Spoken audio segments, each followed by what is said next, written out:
is on Multi TV. On Multi TV, search for Loud Silence TV. On Multi TV, search for Loud Silence TV. You will get us live to interact with us. We are streaming cross-posting on some different platforms this evening. My producers are still tweaking the pictures, so if they don't look too good, it's been a while. We rustic a crap, but we'll make sure that we get you the right pictures before the show ends. But I think what I'm seeing here looks quite good.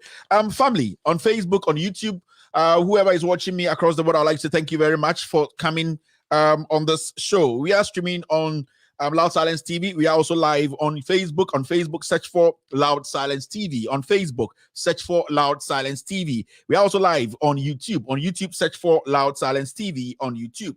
On YouTube, search for Loud Silence TV on YouTube. On Twitter, we are live at Due Respect GH. At Due Respect GH. On Twitter, we are live at Due Respect GH. On my own personal Twitter, it's Kevin Echo Taylor. At Kevin Echo Taylor.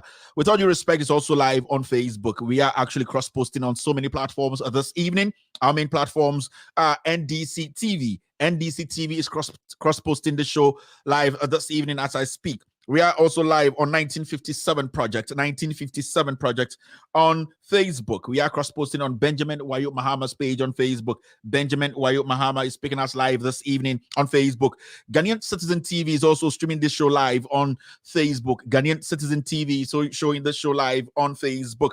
Honorable Joseph Yamin's page. Honorable Joseph Yamin's page is also streaming the show live on Facebook. Kevin Taylor, my official page on Facebook, is also streaming this show live. Hopex TV and radio is also picking us live. Hopex TV and radio is picking us live. We will be having Real Talk and Trend News on the ground. I'm dead. I'll get those numbers names for you as time goes on. We will be cross-posting on other platforms from tomorrow. So thank you very much. I am so excited today. What are we discussing today? We are discussing Nana Addo Akuffo Addo. I told you before we ended our 2021 season that Akuffo Addo will not be our priority. His name will be coming up as time goes on. He's definitely somebody we need to be referring to as time goes on. But our focus this 2022, 2023, 2024 is going to be on Dr. Mahmoud Bawumia and Alan Kojo-Tramantin. These are the two gentlemen who are part of Akuffo Addo's cabinet. Every decision Akuffo Addo is taking, these guys are part of it. So they will be our focus. Nana Addo Akuffo Addo, we will still be looking at him because everyone knows that he's not somebody to be trusted. What's our topic today? Today we'll be discussing Nana Addo Akuffo Addo. He told Ghanaians and the world that he went to France.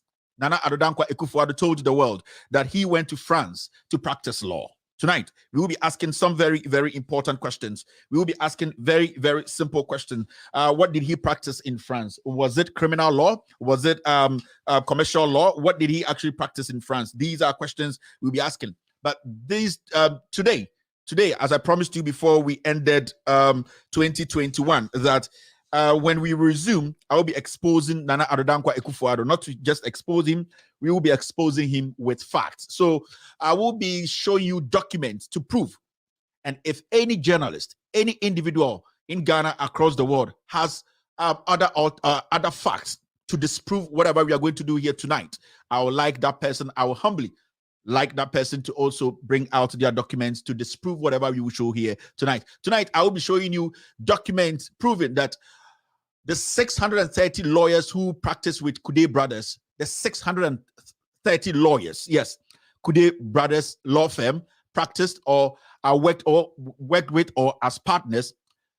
I'm going to show you all the names. Nana Addo Akuffo Addo's name at the end of the day, we will see that his name is in there. This evening, we will be making sure that the facts or the controversies are settled tonight. I'll be giving you facts. I'll be giving you documents to go and verify. Journalists in Ghana, I'll be showing you where to go to ask for these same documents. Journalists in Ghana, I will be also helping you, directing you how to access information to let the world know the truth. If I am lying here tonight, you have every right to come back on your show to tell the world that Nana Addo Akuffo Addo actually practiced law in France. We heard the president. We have seen it on his Wikipedia page. We have seen him speak about it, that he was in France between 70 and 75. Today, I'll be doing so good. I'll be showing from 70 to 1980. From 70 to 1980, all lawyers that practice at Kude Brothers in France, for him to tell us who he actually practiced with or who his partner was. This is a show of facts. Here we speak truth to power. And you bring Utiemia, the Dean Eddie Kevin Akuffo Addo Taylor. Show way your friend with all due respect, extended version for United States of America. Any Eddie bro, your main officer at Washington DC. Me Dean Eddie Kevin Akuffo Addo Taylor. I'm producers near from the Ghost team. And you bring Ubetumi Ashe, Amansantin Tanso, your friend internet and so Facebook. With all due respect, the same Facebook, Loud Silence TV. And Facebook so intertwining and I say amanfo afa dwumadie we a omaka hyehyem to said open atade no ha omaka kasieni and almost so omo platforms no omo air show omo nyina wa ha mebo mu din ema obia ehu nipa and I say platform air show we anadwi Uhwe me ya Kevin Taylor ba edrobi anka dem yaba no ne aba yede no kre na eba bed make sure say to me so aka no kre enwumbre de eda epono so a yebedi hu nkomo Nana Addo Dankwa Akuffo Addo Nana Addo Dankwa Akuffo Addo yenyina nim so lawyer sebio ukọ abakọsem na utie nsem anase okenkan nsem fa Nana Addo Dankwa Akuffo Addo ho a ukọ internet so a ye frɛ bibi Wikipedia ɛhɔ ene eka nsem a ɛfa nipa ho ya kyerɛ ye bohu nkonta ya kyerɛkyerɛm ya dwudwam a ɛyɛ frenchim ɛhɔ no ukọ a ɛwɔ internet so a Nana Addo Dankwa Akuffo Addo akyerɛm so ukọ UK ɛyɛ English abrochimemu ekosua law in fact osa practice wɔ English abrochimemu na ɛhɔ no enhyɛ enye de ehia ye Nana Addo Dankwa Akuffo Addo sa ka kyerɛ Ghana for ɛyɛ afe ɛyɛ 1970 ebesi 1975 no na sebio 1974 hon be because 1975 and oba Ghana yebeka se oye lawyer ejini tumu ono na esie now from 1970 to 1974 no Nana Addo Dankwa Akuffo Addo ka kyerɛ Ghana fo nyina ene ewiase nyina se ono na our France na one law firm be e friend Kude Brothers ene ye adwuma sebio Nana Addo Dankwa Akuffo Addo imbre twemu enche bia one France ambassador no etena TV so di nkomo e ma o ka kyerɛ ma me say I know France in fact na eye Kude Brothers for no law firm no ɛhɔ ena na o practice law sebio en semno anshara Anthony Pasum ye sebio Ghana for ebigidi ebi anjendi media betumi ho esi wo say ye bekọ kọhwe no kore no ne da be kyerɛ na Kude Brothers no from 1970 to 1974 no media betumi ho ahwe ho anase Ghost team no yakoma kọhwe from 1970 to 1980 eye lawyers a omo ye adwuma nyina ewo Kude Brothers law firm a ewo France kai Kude Brothers law firm no American company a na owo branches edebu UK ebi wo year France and ebi enso ewo America New York nti yakom akɔhwɛ France abukum say Kude Brothers no sa law firm sisi anegu na de ya ne say yakɔ abakɔsɛm akɔnkratem akɔ the right source akɔ Kude Brothers for ankasa ho akyerɛ mo say monfa lawyers omo ne mu ye adwuma nyina ewo France from time amubie mo law firm no ebesi emra mode law firm no ebewiye ende yensaka sa eye enwoma no mede ni nyina be ma Ghana for ye pon dwumedie wo ya mesa akyere mo show we so sene ye be ya Ghana for be hu se de ye ka no korokoro gin eye menyankofo anase nsɛmtwerɛfoɔ mo Ghana dwumadie ye dwumadie bia mempɛsɛ obi abɛkasa me nko na mede ade aba mede eye krata abɛkyerɛ a mede ama Ghana for mepɛsɛ mo nso bebia mɛkyerɛ mo sɛ mekonya saa nkrate ana documents yi mo so mo mfrɛ Moso mon send email. Moso mo from mon kanchom se mo pesa eye enkrata no na ye no kre anasa nya no kre na mo fan toto de eye mede abeto abontini. So this is an assignment to all journalists in Ghana, especially the so-called senior journalists, especially my only friend Kweku Baku who deals in documents. Inti enyumbre de yem fan share ho yem fancy ye bema obia enso ehu eye dwumedie no anasa enkrata no na obi so echichirim. Enyumbre de ebesi maba no de ne aba amfa Black Stars amfa but when him say amfa enye say bia amfa nti amfa de bia ebetuma afa ebi ochina I me twa me ho aba me ba ye de dwumadi ebe hye so me di ye de Kevin Akuffo Addo Taylor. This show as always is the most authoritative, most listened to, most informative platform on the planet right now. We are on fire. We are ready to speak truth to power. If you're here this evening, I'd like to say thank you. This show is in 4 segments. The first segment is what we call the hello segment, where I say hello to every single individual watching me across the world, Africa, Asia, Europe, and the Americas. I say hello to them. They also say hello back. That is how we make sure the show starts. The second segment is what we call the social media segment, where we pick stories from different social media platforms, break it down, make sure the ordinary Ghanaian also gets an idea of what is actually transpiring around them. And no, yabefa in summer ewo amansanten tanso na ya kyerɛkyerɛm na yɛdwudwam ama Ghana ni bia ate de ɛkɔso ewo oman Ghana mu ene ewiase afa na nyina. The toss me and your friend speaking truth to power. That is the editorial of the day. And there Nana Addo Dankwa Akuffo Addo nsɛm ene da pono so mechirechirem medwedwam mama Ghana ni bia ehu no kura wom be de nkrata be tato na de amamo na ma frɛ mo journalist mo pe o masam say Kevin Sam nkobusa oboa mo mbra metwa ne ti eno ene friend said Yakuta ahome and yedi adwuma no. The toss 9, another the final segment is what we call the phone in segment, where I open the phone lines for Ghanaians in Africa, around the world, in Ghana, in Europe, in America, to also call in and express their views. My name is Kevin Akuffo Addo Taylor. This is With All Respect Version. We'll be right back after this short break. I don't want peace. I want problems always. Before I begin, permit me to state without any fear of contradiction that Akuffo Addo is the most lawless president Ghana has ever had, and do not believe in rule of law. This act of his in recent times has found its way into our local government system. Our dear country continues to grow in its democratic dispensation, and a significant growth must be seen in our decentralization system to aid peace and development in our localities, as the purpose of its establishment requires. But what do we see today? This government led by Nana Addo has taken our dear nation back. Looking at happenings in the recent confirmation of chief executives at the various assemblies, this act cannot be glossed over as a nation because it is undermining the democracy that we have enjoyed for the past 28 years and still counting. Do so in dollar. That's what I think. I mean, to me, bees from common penny. Oh, see me fair assessment. No, and I say I'm not qualified, but I can say for a fact that he has two problems. Both of them start with D. Apart from problems, Dumso and dollar. Apart from problems, I leave the praise singing to those who are paid to do that. No, but you are a broadcast journalist and you can do a fair, balanced, objective, analysis. As you have put it, Dumso and dollar are the problems. What about achievements? Oh, I mean, there are people paid to talk about his achievements. No, but you are a broadcast journalist. You are a broadcast journalist. I agree 100%. So you can assess situations. 100%. And you can analyze situations. 100%. So you can't analyze the good side of His Excellency. I haven't said I can't analyze. Don't take words and put them in my mouth. But I want you to say some good things about You said, you hear you. Now you say, I want you, so you want me to say. But I didn't tell you to tell me that. I mean, there are people paid to do that. And it's their job, not mine. You know why? I'll tell you why. Unfortunately, we're home.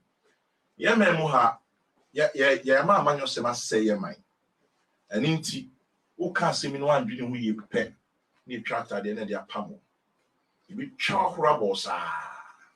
Inti, for me, there are people paid to say the good things about the president. And see, Senator Mekano, near our College of Education or your beard in education, beard. Near what uses your beard. Near your Winnie Boy beard. Near what UDS or your beard. One you now cry degree in education. And see, any baby son say, send your UCC, near Winnie Bar, near war UDS, kwaji loan, at the Suya. Now, Pierre Banan, your College of Education, you certificate, your pedia. Adan ye ma won allowance. Amreku aye be hihye loan na unhia guarantee bia. Ai be ma loan be so school. Enti sa nkasa ho no egu so. Enti nya de ye twa allowance nim. Basa nkasa ho no koso wie na ye ma won nyina loan na. Ye ma won nyina loan. Loan no so anya sese bi o me ye hie ni nti me nyo bia nko guarantee ma me. We no unya Ghana card. Na mrano sana me kana mrano kronye parliament chire ho edwutwutwu a kaye yesa mrano ho adwuma ewie ye emma ehya ase ye adwuma January ya nanso esanse anya ho adwuma nwienti ebekọ echire kakra enti eno no yade a yegusu. Or where are we on those matters? Teachers' allowance, it was reported that it's been terminated by government, and then later on it was said it's been teacher training allowance. Yes, it was not terminated. It wasn't terminated. Are you still paying teacher training allowance? It was substituted. With what? If you say it was terminated, it means that we just stopped it arbitrarily. Yes. So what did you substitute it with? It was substituted with the student loan scheme. What had happened like the university students do? Yes, what had happened was we had upgraded the colleges of education to tertiary institutions and degree awarding institutions. Now, the colleges of education are not the only institutions awarding degrees to professional teachers. You have the University of Education, Winneba, you have the University of Cape Coast, and even Legon is producing teachers. Now, University of Education, Winneba, University of Cape Coast, and Legon, the students who are training to be professional teachers take the students' loan like students, any students in any university. But then the colleges of education were still taking the students' teacher training allowance. And so for reasons of equity, because all of them are going to go back with the same certificates and go and teach in the same schools. And these ones take students' loan, and this one take teacher training allowances. That's the first thing. The second thing is that with the substitution, we realized that with the substitution of teacher training allowances with student loans, we could increase the capacity of the colleges of education to take in more students. So since we did that substitution, enrollment in teacher training colleges has gone up 63.8%. It means that 63.8% of the students in colleges of education today would not have been there if we had continued to maintain the teacher training allowances. And so there are several students I've met who understand, and one of them told me, he said, seriously, I would not have been in training college by now. I tried twice, I wasn't taken. So it's a good policy? For him, he tried twice, he wasn't taken. It was when I substituted it for students' loan and we asked them to increase their capacity that he was able to go in. And today he's training, he's in second year. He'll finish third year, and then he'll come out, has a job as a professional teacher. He would not have had that opportunity if we had continued to pay teacher training allowances. And so it's for two reasons. One, equity, a matter of equity. The same teacher trainees are in University of Education. The same teacher trainees are in Cape Coast. The same teacher trainees are in Legon. Why must they, because they are in these institutions, take the student loan, but then those in the colleges of education must take teacher training allowances? And so one, for equity; two, in order to improve and expand capacity so that more students, can have the opportunity to train and be able to earn a job as a professional teacher. We don't have to borrow money from anywhere. Just toll the various sections of the road and we'll raise the money to do the roads in Ghana. All right, welcome back to the show. You're still watching with Audio Respect Extended Version. John Dramani Mahama, the ex-president of Ghana, made it clear. He explained himself there was a reason why they substituted teacher training allowance. Today, the NPP government, led by Nana Addo Akuffo Addo, led by Dr. Mahmoud Bawumia, led by Alan Kojo Kyerematen, they have decided to toe the line of John Dramani Mahama. Remember, these guys were on different pulpits, different platforms, saying that John Dramani Mahama and the NDC, they have stopped paying the teacher training allowance. Today, they have cancelled it. It shows how clueless, how ignorant, and how unreliable the president and this group of people leading us are. We always have to take our time, listen to politicians. Not every old man without hair is intelligent. Some are just politicians. They are not managers. And this is where we find ourselves in Ghana today. Inti, enono, yabeba honsem, teacher training na yedi yedede, MPP for, yedi gunko for, who fin say, Mahama ni de busian for, ese omuntia, teacher training allowance, sebio, NDC for, embreno, okuja to black wamo, ene, ofusu kwa achimo, ekosra, nursing training for, ne, teacher training for, ana students, no, AD o matem, ebromo, embono, and there, Nana Addo Akuffo Addo, Nana Showboy, or say, and the teacher training no obetwem or the brofo fraba or some tia say Akuffo Addo ubia Bonika say he's a canon man. Bawumia a canon.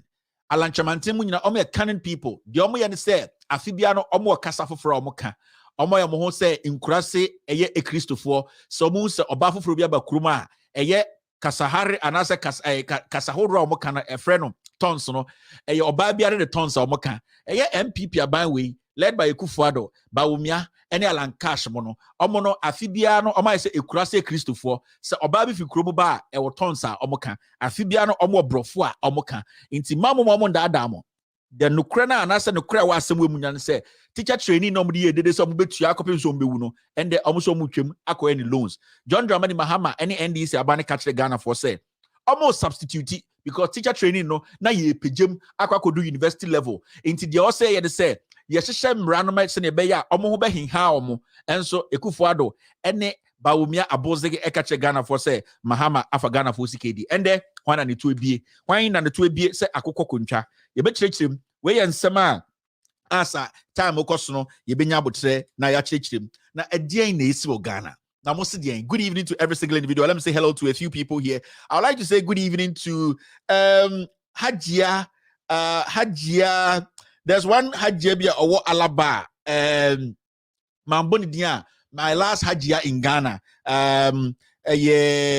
Madame Fubipa Mame very the didn't cry opponent be ready to me fida Hajia Alaba she is my only mom Alaba my bonny full name no na onankasa enyumbre or sheme because every night we are no a friend bano and Kevin Taylor Omba Hajia and maba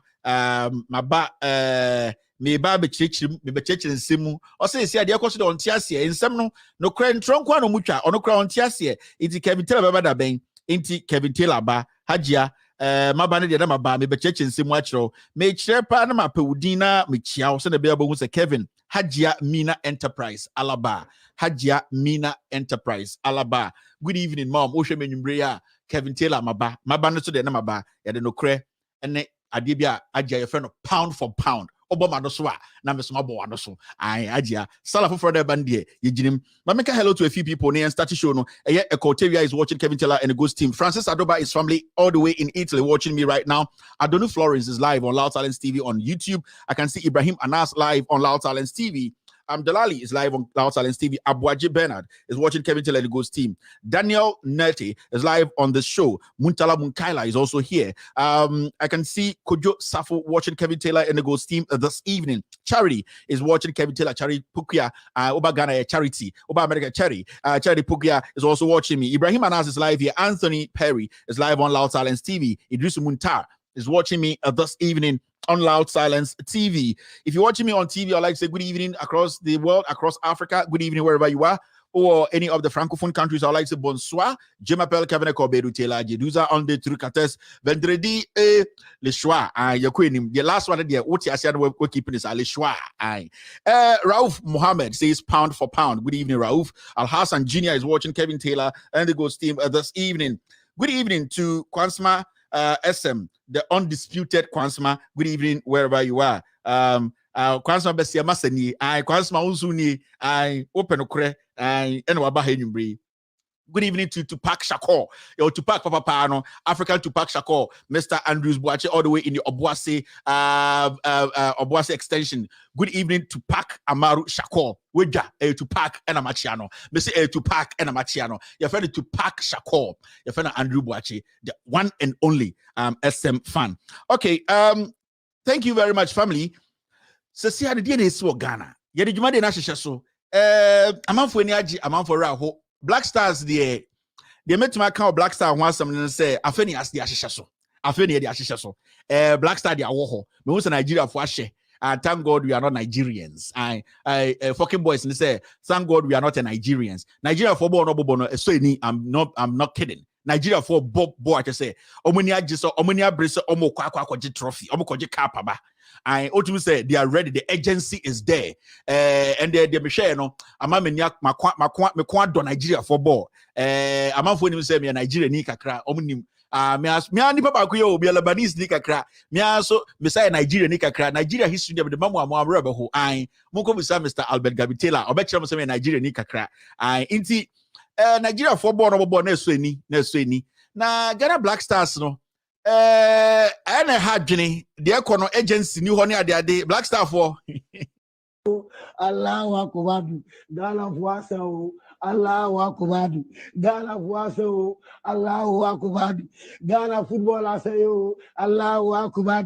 Eti Egypt TV, Allahu Akbar. Yako, Allahu Akbar. Allahu Akbar. Ghana Fuasa, Allahu Akbar. Ghana Fuasa, Allahu Akbar. Ghana football asayo, Allahu Akbar. Eti Egypt TV, Allahu Akbar. Yako, Allahu Akbar. Ayo, jump this way. Mama, yeah, should I mutali way? Should I mutali way? My guess away, my guess away. Yeah, come on, boy, come on, Presbyterian way. I would do a man way, I would do a man way. Yeah, Drummers away, I show Drummers. Yeah, jump this way. Mama, yeah, should I mutali way? Should I mutali way? My guess away, my guess away. Yeah, come on, boy, come on, Presbyterian way. I would do a man way, I would do a man way. Yeah, Drummers away, I show Drummers. Yeah.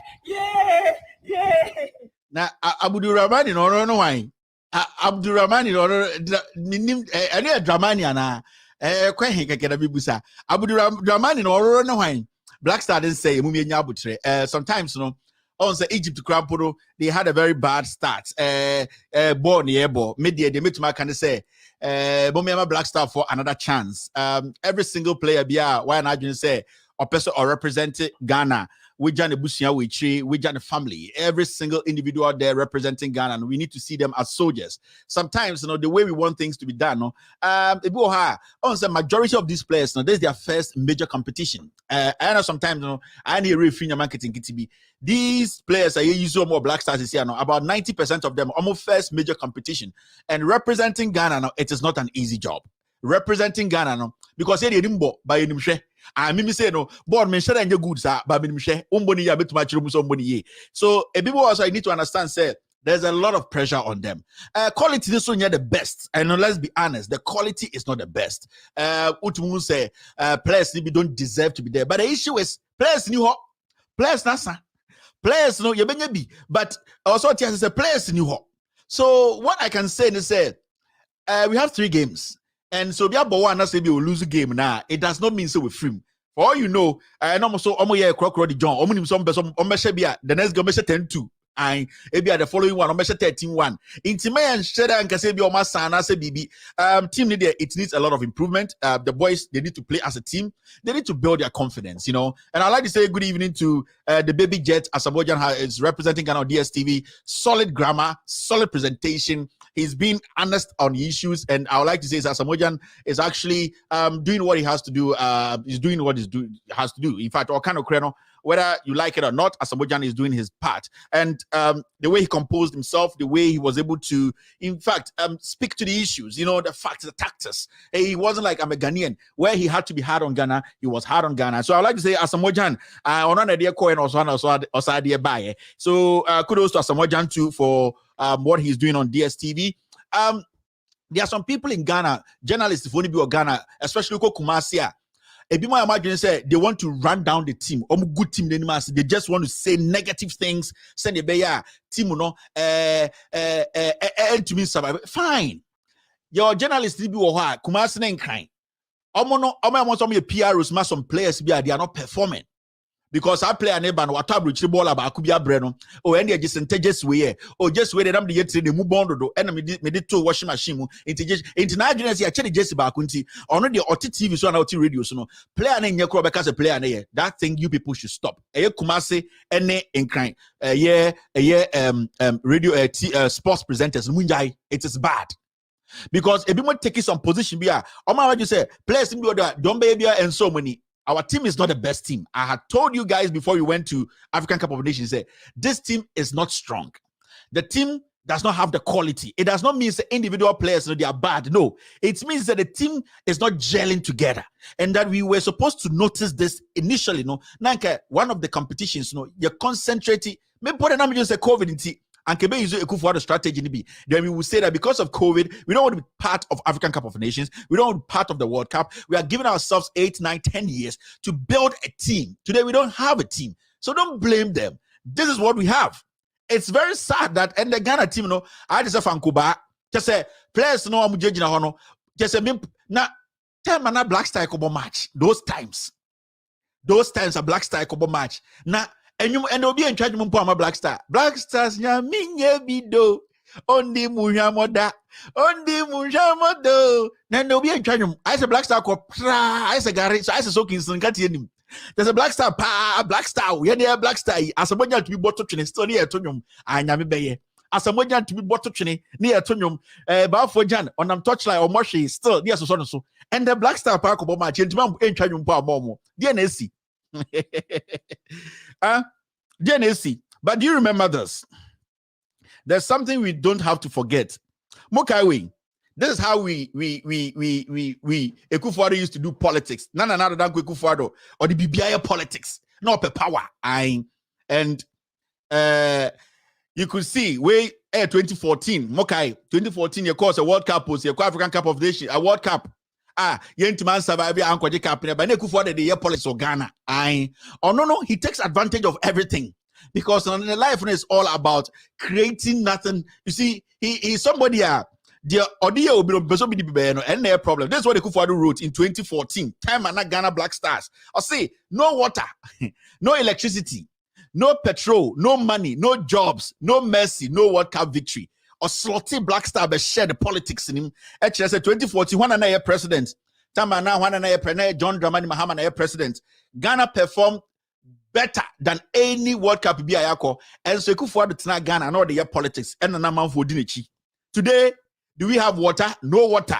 Today, no electricity. Today, no petrol. And today, no money, no jobs, no hope. Today, it is only Christmas tree. It is only Christmas tree. Today, it is family and friends. Today, it is high-class criminality. Today, it is what we call a corrupt regime. Today, what are we seeing? Today, we are seeing a government, a cluster of thieves coming together to destroy the whole nation. In Akuffo Addo there, you people have to understand or starting this kind of dirty politics from opposition. And Mahama is nice. Mahama is nice because Mahama has not been doing this to him. Mahama has not been doing this to Akuffo Addo. Mahama has been very, very, very gentle, has been more mature than Akuffo Addo. Nankan some Akuffo Addo kind in opposition. Only Gabi money be too many of if Mahama were using the same words as the Akuffo Addo, Uncle Cronin Kadani. But this is just a reminder. Let's remind ourselves that the kind of president we have today, if Ghana Black Stars cry and Winia, and I say some people will rejoice because Akuffo Addo was one person who was doing everything possible to make sure that Ghana does not even win a trophy. And this is there. You see, in Team Akuffo Addo, no, Sebio, Onyani Pebia, and the Namdo Mikasa. Me say, I'm saying, tell you, your words are strong. You're very fine. You see, their words, they clean, no. Nice. Akuffo Addo, Nyani Pebia, between you want to so. We need to understand the kind of politics he was playing before we got to this point. Mahama has been very matured in politics. I'm still waiting for somebody to come out from this NPP I am part of. Yes, Mimi free NPP. We win him. We're quite him. This current MPP, I want one person to step out and say, Mahama used words be a beans to Ghana politics. Mahama disrespected Akuffo Addo. Never. Anytime Mahama has reacted to a statement, not Akuffo Addo being childish. If you have studied very well, you might hate Mahama about everything. I get it. Honestly, a human, he has his own flaws. But when it comes to maturity in politics, he doesn't do politics with sport. He doesn't do that. He doesn't do but Akuffo Addo, that is what he does. And the evidence is clear. Where they not remind them, Mahama I open past Akuffo Addo. That's what somebody is saying here. So relax for Black Stars. Obi Musa Black Stars in breath, more SIM card registration. Ya be mo de na to hamamo. Ai abate mo ene akwabina ne tirim kusi bi na oti piece friend saying. Akwana tirim kusu na ne wonte da no de bia so free kurase de ba ya friend saying. Dan kweku ye bo a ono no muti committee bi o GF ho okodi ska na pam no no de Peace FM oti de kwamse fa kanka we hu anything good Abraham Mahama ye president ono ahun ni ti se mesa na ni ti se bin oh nkwasa se no ka these are journalists who sorry I don't go use these are journalists we expect to scrutinize the government and be be straightforward, speak on the issues. But or say ye 2014 or 15 into onka into the government should sink. Today, these same old dogs, without due respect, have been given positions and they are sucking us. As I speak to you, we Ghanaians are paying Kwame Sefa every single day. Or the board be so. But 2014 or something, do so repair no air coso. You did car power buy, you did the idea about Ghana. NDC 4 years, there's a monk can once Ghana for who say the president is taking an initiative. No, Kwame Sefa sat in front of Abeku Santana to say he does not see anything better in front of Abeku Santana. We who at the papa bia Mahama by na ye. You say Bakupo or say one call for you to your moka. So you need to understand, say the likes of Kwame Sefa the likes of Obi to say Christmas Addo. Christmas Addo, and those people, they have been paid to do what they are doing. Recently, they were paid and they are still being paid. In the sound of us, and don't listen to them. Come is or a nafty drama, nafty products on your journalists. You see, so let's get real here. Sevaka or a nafty product. It's on your beer. And I'm catching my phone, aunties, brothers and sisters watching me every single day. Those are not people to listen to. They are liars. So today you want us to pay you so that you can speak ill of this government or speak good of this government. You see where you are today. It is the crime you have committed through your production. Any ejuma nipade omura show say no enu ne bekum I cannot do anything to you. But God in his own wisdom will judge every single man according to whatever they do, they say, and their actions and inactions. In the media, all that I can say is I am not powerful to kill anybody, but your deeds on earth, it will take you people all out. If you benya stroke, if you benya brain tumor, since 1962. When you the brain tumor, you see the brain tumor, I saw chain mouse. And so we have human, half Terminator. We are nipping out TV as when your brain tumor. So dear, you could say you see brain tumor no, but also chain mouse. And you we are Terminator. We have half mouse, half human. Oh free. So let's get serious here, you know. Now look at this too. This is it. This is another reminder we need to look at. So there's something going on, and it's all about Paul Addo Ochre. And from day one, I have told you guys, this guy is a criminal. Paul Addo Ochre Oyewi. And you see, sometimes people say, so why do you use such strong words? I use them because I have the facts. I use them because these are people I've been watching every day. And these are people I know they cannot be trusted. Now, he can give all the explanations tonight on TV. He can wear the best Vietnam suit. He can come there and speak all the grammar. He is a criminal. Kwame Sefa Paul Addo Ochre is a thief. Now, not as an individual, as a private person, I am dealing with a businessman to say, Ebia, a year Zoom lion. The issue is, Obia need the right to tell me business, I'm in yet checks, I'm signing.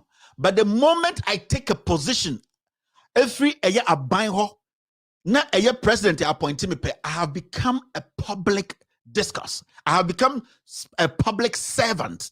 Into the moment I obey a year a Jumedie free president or a buy honor, you have equally become like the president. You have become like an appointee, any of the appointees. You have become like an MP.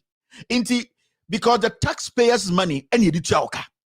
Now, the moment there are rules and regulations, I also will use it. And making sure the position here, the amount, that position, you actually make sure everything is done perfectly. The moment you flout that, the moment you go against the rules and regulations, because the moment you are a board chair, you need to respect procurement process. You need to respect the division of labor. You need to respect hierarchy. You need to respect everything. The moment you go against any of these things, you have gone against the law, and technically you are a criminal, especially when there are facts to prove that you are a thief. So for Paul Addo Ochre to sit in his home to release a statement and tell we Ghanaians that what we are seeing is it says what we are reading, the facts we have assessing, no, we are not intelligent enough to know say is the truth. It shows that one, he does not even respect we the people. Now, there's one thing I've noticed since Paul Addo we see here, and it looks like say most people are doing cohort, but today I will show you something. Now, Paul Nankas, I know he's on TV now. We are Mumbonchireno. So I'm a girlfriend now, your friend Claudia or Germany, you know. You see, this guy Paul Addo, he's greedy. That is his biggest problem. It does not matter how many times he defends himself on his dirty show. No. It does not matter the grammar he uses. The fact of the case, they say, you are the board chair and you have done something illegal. That's it. It is not about your explanation. Paul Yobianka Sebio or respecting him, and most importantly, respects the job as a journalist. Would have resigned a long time ago. Anka Paul Yobia, or you're very intelligent enough, humble enough, respect the people who even listen to him, or who are only a party foot idiots, or who says your partner Jimmy Omunti, they will listen to him. He would have honorably stepped out and said, I no longer want to be part, or I am just resigning. That's it. Because a human and a problem is here. Let it go. Let me have my job. I am the CEO of Metro TV. I present Good Evening Ghana. Let this go. At least I am protecting the little integrity, because Onanka's integrity is going to be. But because Paul knows the president sitting there, the vice president who wants to be president, and those cabinet members and the whole party he is actually doing propaganda for don't respect we the people, he is still insisting, still dangling, still trying to survive in the middle of these lions. The most ignorant Ghanaian in Ghana today knows Paul is a thief. And this will be with him till he dies, until he does the honorable thing. So Ujai Ejumana, sir, board chairman, are you going to die? No, but he's greedy. Paul is one person, he has not actually worked. Sometimes I can't say, me, my first job in America, I worked as a Delta agent at JFK, the most busiest airport in the world. Anytime it's a Akuffo can say, Kevin Taylor, about America, I'm sure me. Some people say, and Kevin Taylor, my first job, me by America, my first job, I worked as a Delta agent, ticketing agent at JFK.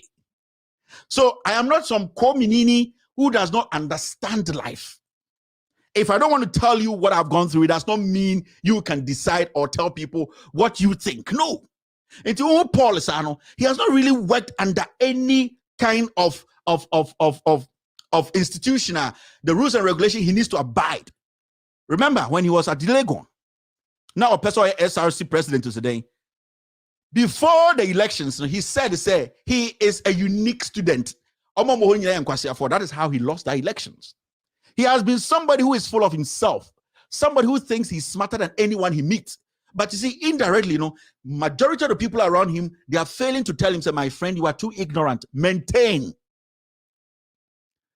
So what is happening right now? Memu says some people are having some back and forth issues. Paul Addo issue, and they could pay back also. And that one is which one? Is this one? Kwame A+, and Manasseh Azuri. Manasseh Azuri is one of the most corrupt journalists in Ghana. And then who some item be Vicky Hama Eka say, why are we even pampering Manasseh Azuri? He is basically a criminal. He's one of the most dishonest journalists in Ghana. Manasseh Azuri. Yes. Because Okoje bribe or Zoom lion. And a Zoom lion to. So the Zoom lion the only thing or the katanim or the other said, I will use Zoom lion for Ghanaians to see say I am relevant. He is not. We are here today because of the false reportage Manasseh Azuri Muyeye about Sadania and the Yebusan was more to me facts. So I sometimes I feel so worried when I see Ghanaians hailing Manasseh Azuri. Recently in Kumasi, Akona in Koforia say you are the best journalist. Say, you people, are you okay? Are you thinking? This guy has a lot of questions he has not answered. Now this was between Manasseh Azuri and Kwame A+. It's all about the Paul Addo Christmas tree. Now, this is what Manasseh Azuri wrote. Someone sent me these leaked documents about the procurement of Christmas decoration by the Ghana Airport Company. I have also read on TV3, 3news.com, that Houseboy has responded to what he calls propaganda. He is calling Paul Addo houseboy, Manasseh Azuri. Yes. He goes on to say this. He has also confirmed the 84,000 Ghana cedis expenditure. The first thing that caught my attention was the bill addressed to board chair. What business has a board chair or the chairman of a board got to do with the procurement of Christmas lights?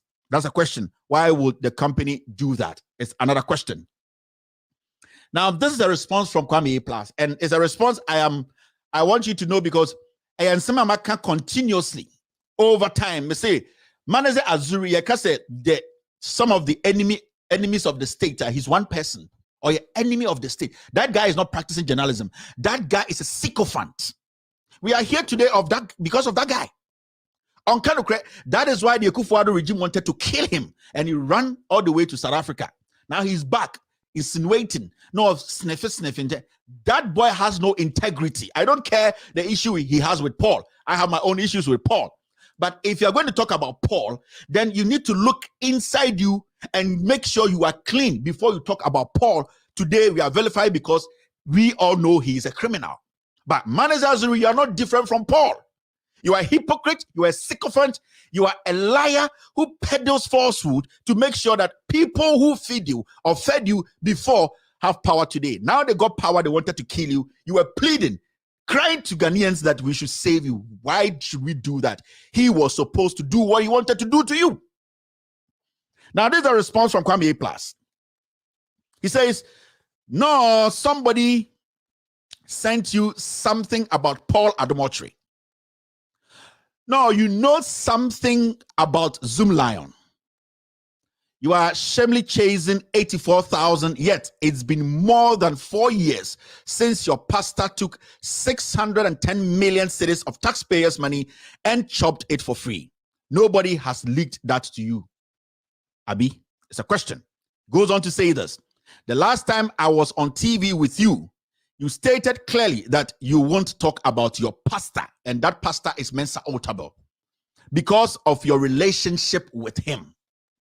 And this is coming from Kwame A+, and this is something Manasseh Azuri told him. We expect Manasseh Azuri to come out and say Kwame A+ lied.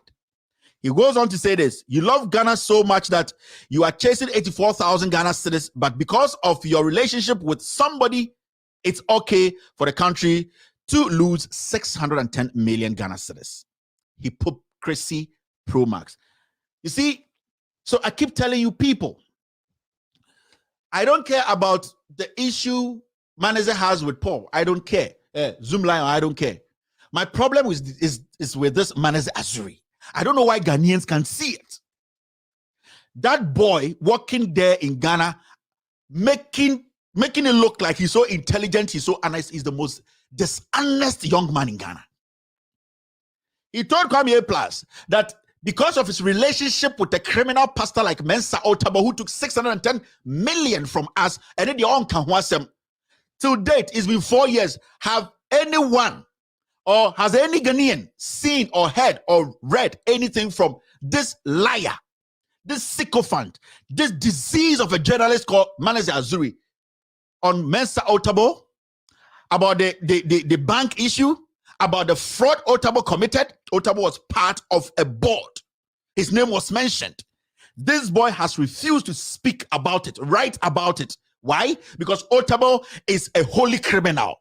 Paul Addo is a hell criminal. So what do we have to do? Vilify Paul. But the issue is Mensa Otabil has committed more crimes than Paul. Mensa Otabil, through his actions, people have died.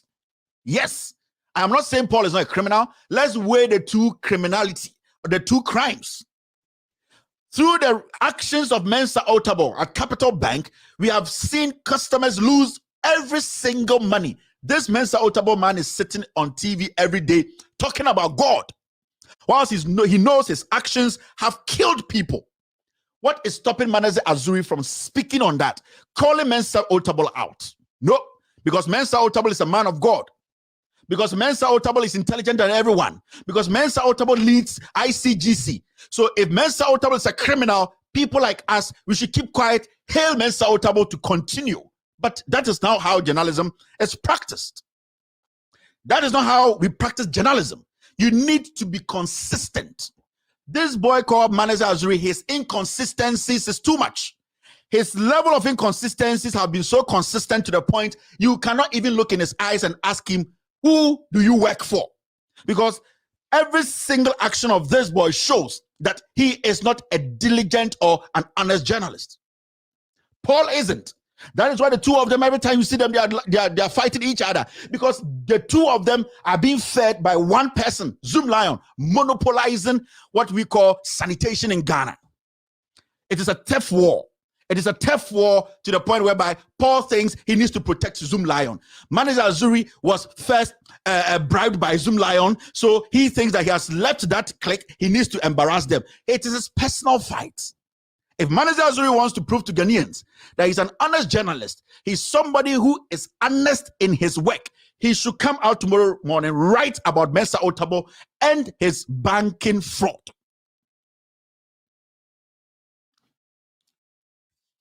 We are not going to entertain these kind of people always using grammar, words, these kind of acts to sway us from things that will help us as a nation. Ask this boy, Manasseh Azuri. I am saying to him today, the story he did, story na oyefa sada hono na obua, it was a lie.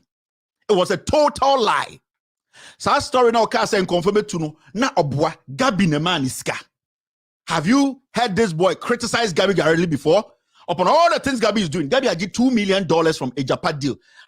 Did you see Manasseh talk to or write or investigate Gabi? He is scared because they gave him money to do that paid job. The SADA. Do you want to tell me since Akuffo Addo came to office, you changed SADA, ANO, NDA, or Northern Development Authority? There has never been any crime there. I have done 3 scandals at SADA, tricycles, Bob there. Manasseh Azuri has not seen it because he knows when he touches it, the people who fed him, the people who paid his fees. Remember, time Obeye's has SADA story. He was still in school. He had nothing. He was hungry. These people fed him. So Manasseh Azuri is one dishonest gentleman in Ghana we don't have to entertain. And it hurts me because any idiot comes to Ghana and says, I'm organizing an event, award, no my friend, or Chinwe, then you come. And then they keep pushing criminals like this forward, making the honorable, the vulnerable ones believe in them. It is important. Paul Addo, let me tell Paul Addo, you're somebody, you need to understand, say, it does not matter what you say tonight. It does not matter the kind of grammar you use tonight, the kind of tactics you use, the kind of propaganda you play tonight. You have committed a crime. The baseline is you have committed a crime. And the honorable thing to do is to resign. Unless, say, baby, I want any board now that you are stealing so much. Because sometimes it will tip politicians be Ghana, especially 1962 box iron. Yes. For Bill Gates. Politics is nothing to me. Politics inti me stop politics. Say why don't you move away? Because more I for Bill Gates. Politics, dear mame, me see if politics does not give you anything, if you don't make any money from politics, then resign and leave the seat and still continue with your life. But because they know the people are foolish, on Betina radio, politics and your shame, now politics are made and you die. If politics does nothing to you, it does not bring in anything, then quit today. Now, what hurts me, and they say, oh, they brag, politics gives me nothing. Parliament seat is saying, a monthly. So quit, because it's taking all your time. And nothing will be half mental for Bill Gates, 1962 box iron. That is the strategy they use. Maybe women sika, okay, so the books na check it sika or on to me. Before the very politics, they were siko. Bushana said before politics, on to me. Politics, if it is not lucrative, it is not giving you any illegal money. Step away and let people who really want to work come in, but they can't because they are making money from you. Jimmy. Majority of the things they have acquired, it is through politics. It will be HM, half mental, half human, half computer. At radio, so can say, I don't get anything from politics. Put the seat down today. Because when tomorrow yesterday, just say, anything you have acquired, it means it is politics. So you are nobody without politics. And then I make a Paul Addo. Prove to Ghanaians, say you are not a puppet. This is not what is feeding you. Prove to Ghanaians, say without you being on a board, you can still be the journalist people say you are. You can do your job. Prove to Ghanaians. Show some kind of respect to the people who listen to you. How are you going to convince people like us who think deep? So you are not a criminal. You are. Now, Paul wants to prove, say, or it's so hard to the point where, oh no, Obian to me can ask him, Paul, quit, resign. And yes, sir, this deal you want to give Claudia, that your girlfriend, or free Germany buy, you want to, I'm sending this message to him, go home and think about it. Claudia, that your girlfriend in Germany. Are you spending money on her, buying her a new house recently? It's fine. It's not my business. But the person we nowadays Sunyani Airport cleaning services, Emma Claudia, don't dare. You see, you, Paul, I told you, say you are nobody. You are just a sycophant. Those watching me tonight, I'm saying, say, tell Paul Addo, say, his girlfriend Claudia, I don't have a problem with her. Obetma, anything he wants to do with her, a decision, and I don't have any issue with that. But sa plan now, Wafa said you are going to make Claudia or command a contract at Sunyani Airport for her to get the cleaning job at Sunyani. I will not agree. If you dare, the kind of things I'll bring out, your family, even though you don't sleep in the same room with her, so maintain respect, resign, come back into your hole and do your propaganda.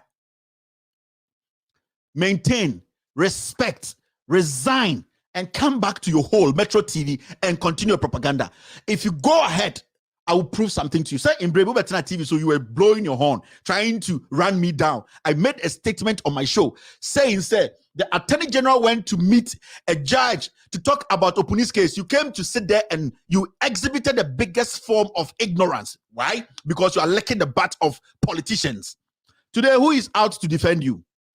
I remember saying Ghana for Adiabako. Since Paul Addo some way by no.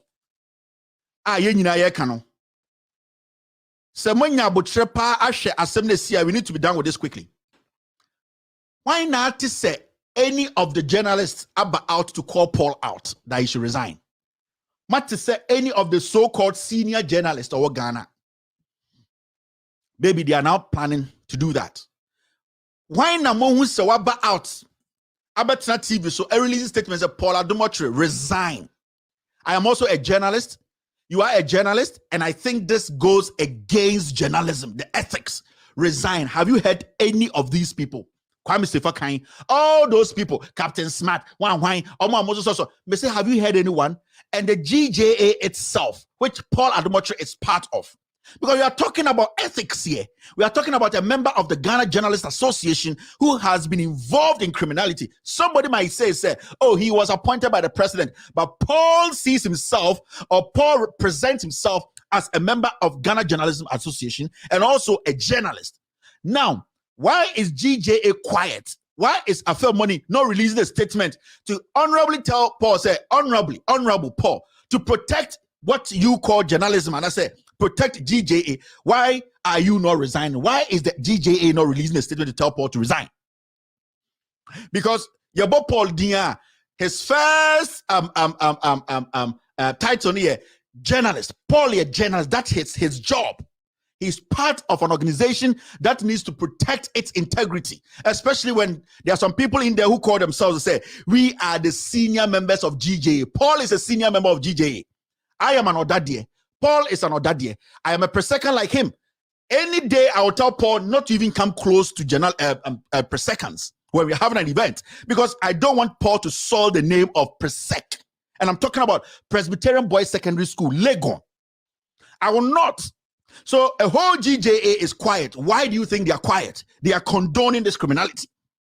I was expecting GJA to release a statement a long time. Say, we don't care what is happening. It looks like, say, you being part of us, no, we don't want that embarrassment. but they are quiet. Who is calling Paul out? The chiefs in Ghana.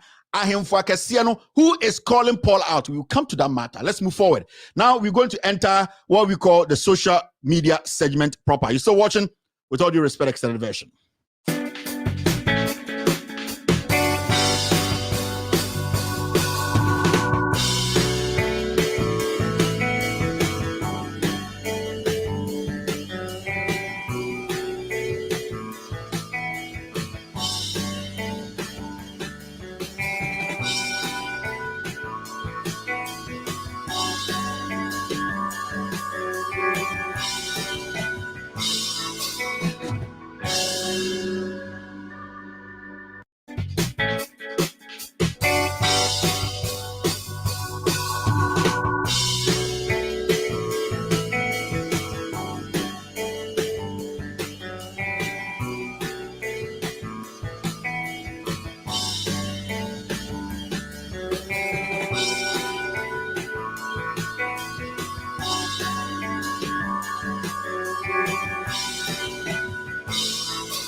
All right, welcome to With All Due Respect extended version / State of the Nation / Pound for Pound. My name is Kevin Kobedu Taylor.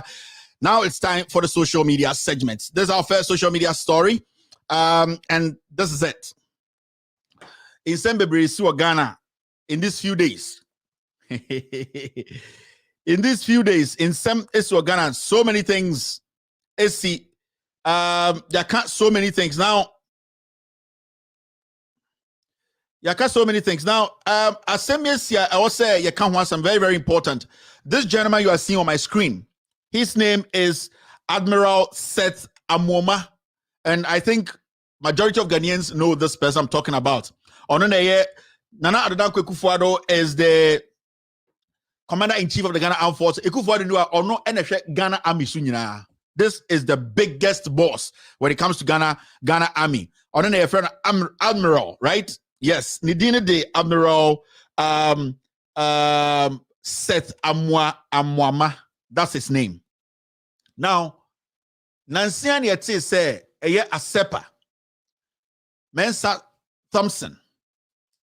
A release statement to be say Nana Addo Akuffo Addo in the Bushian 4. Akuffo Addo Bushian 4 kwa afa Ghana presidential jet ready ako UK. Akoji omeni esa di aba. Inti Ghana 4 should be worried. Now, it didn't take long.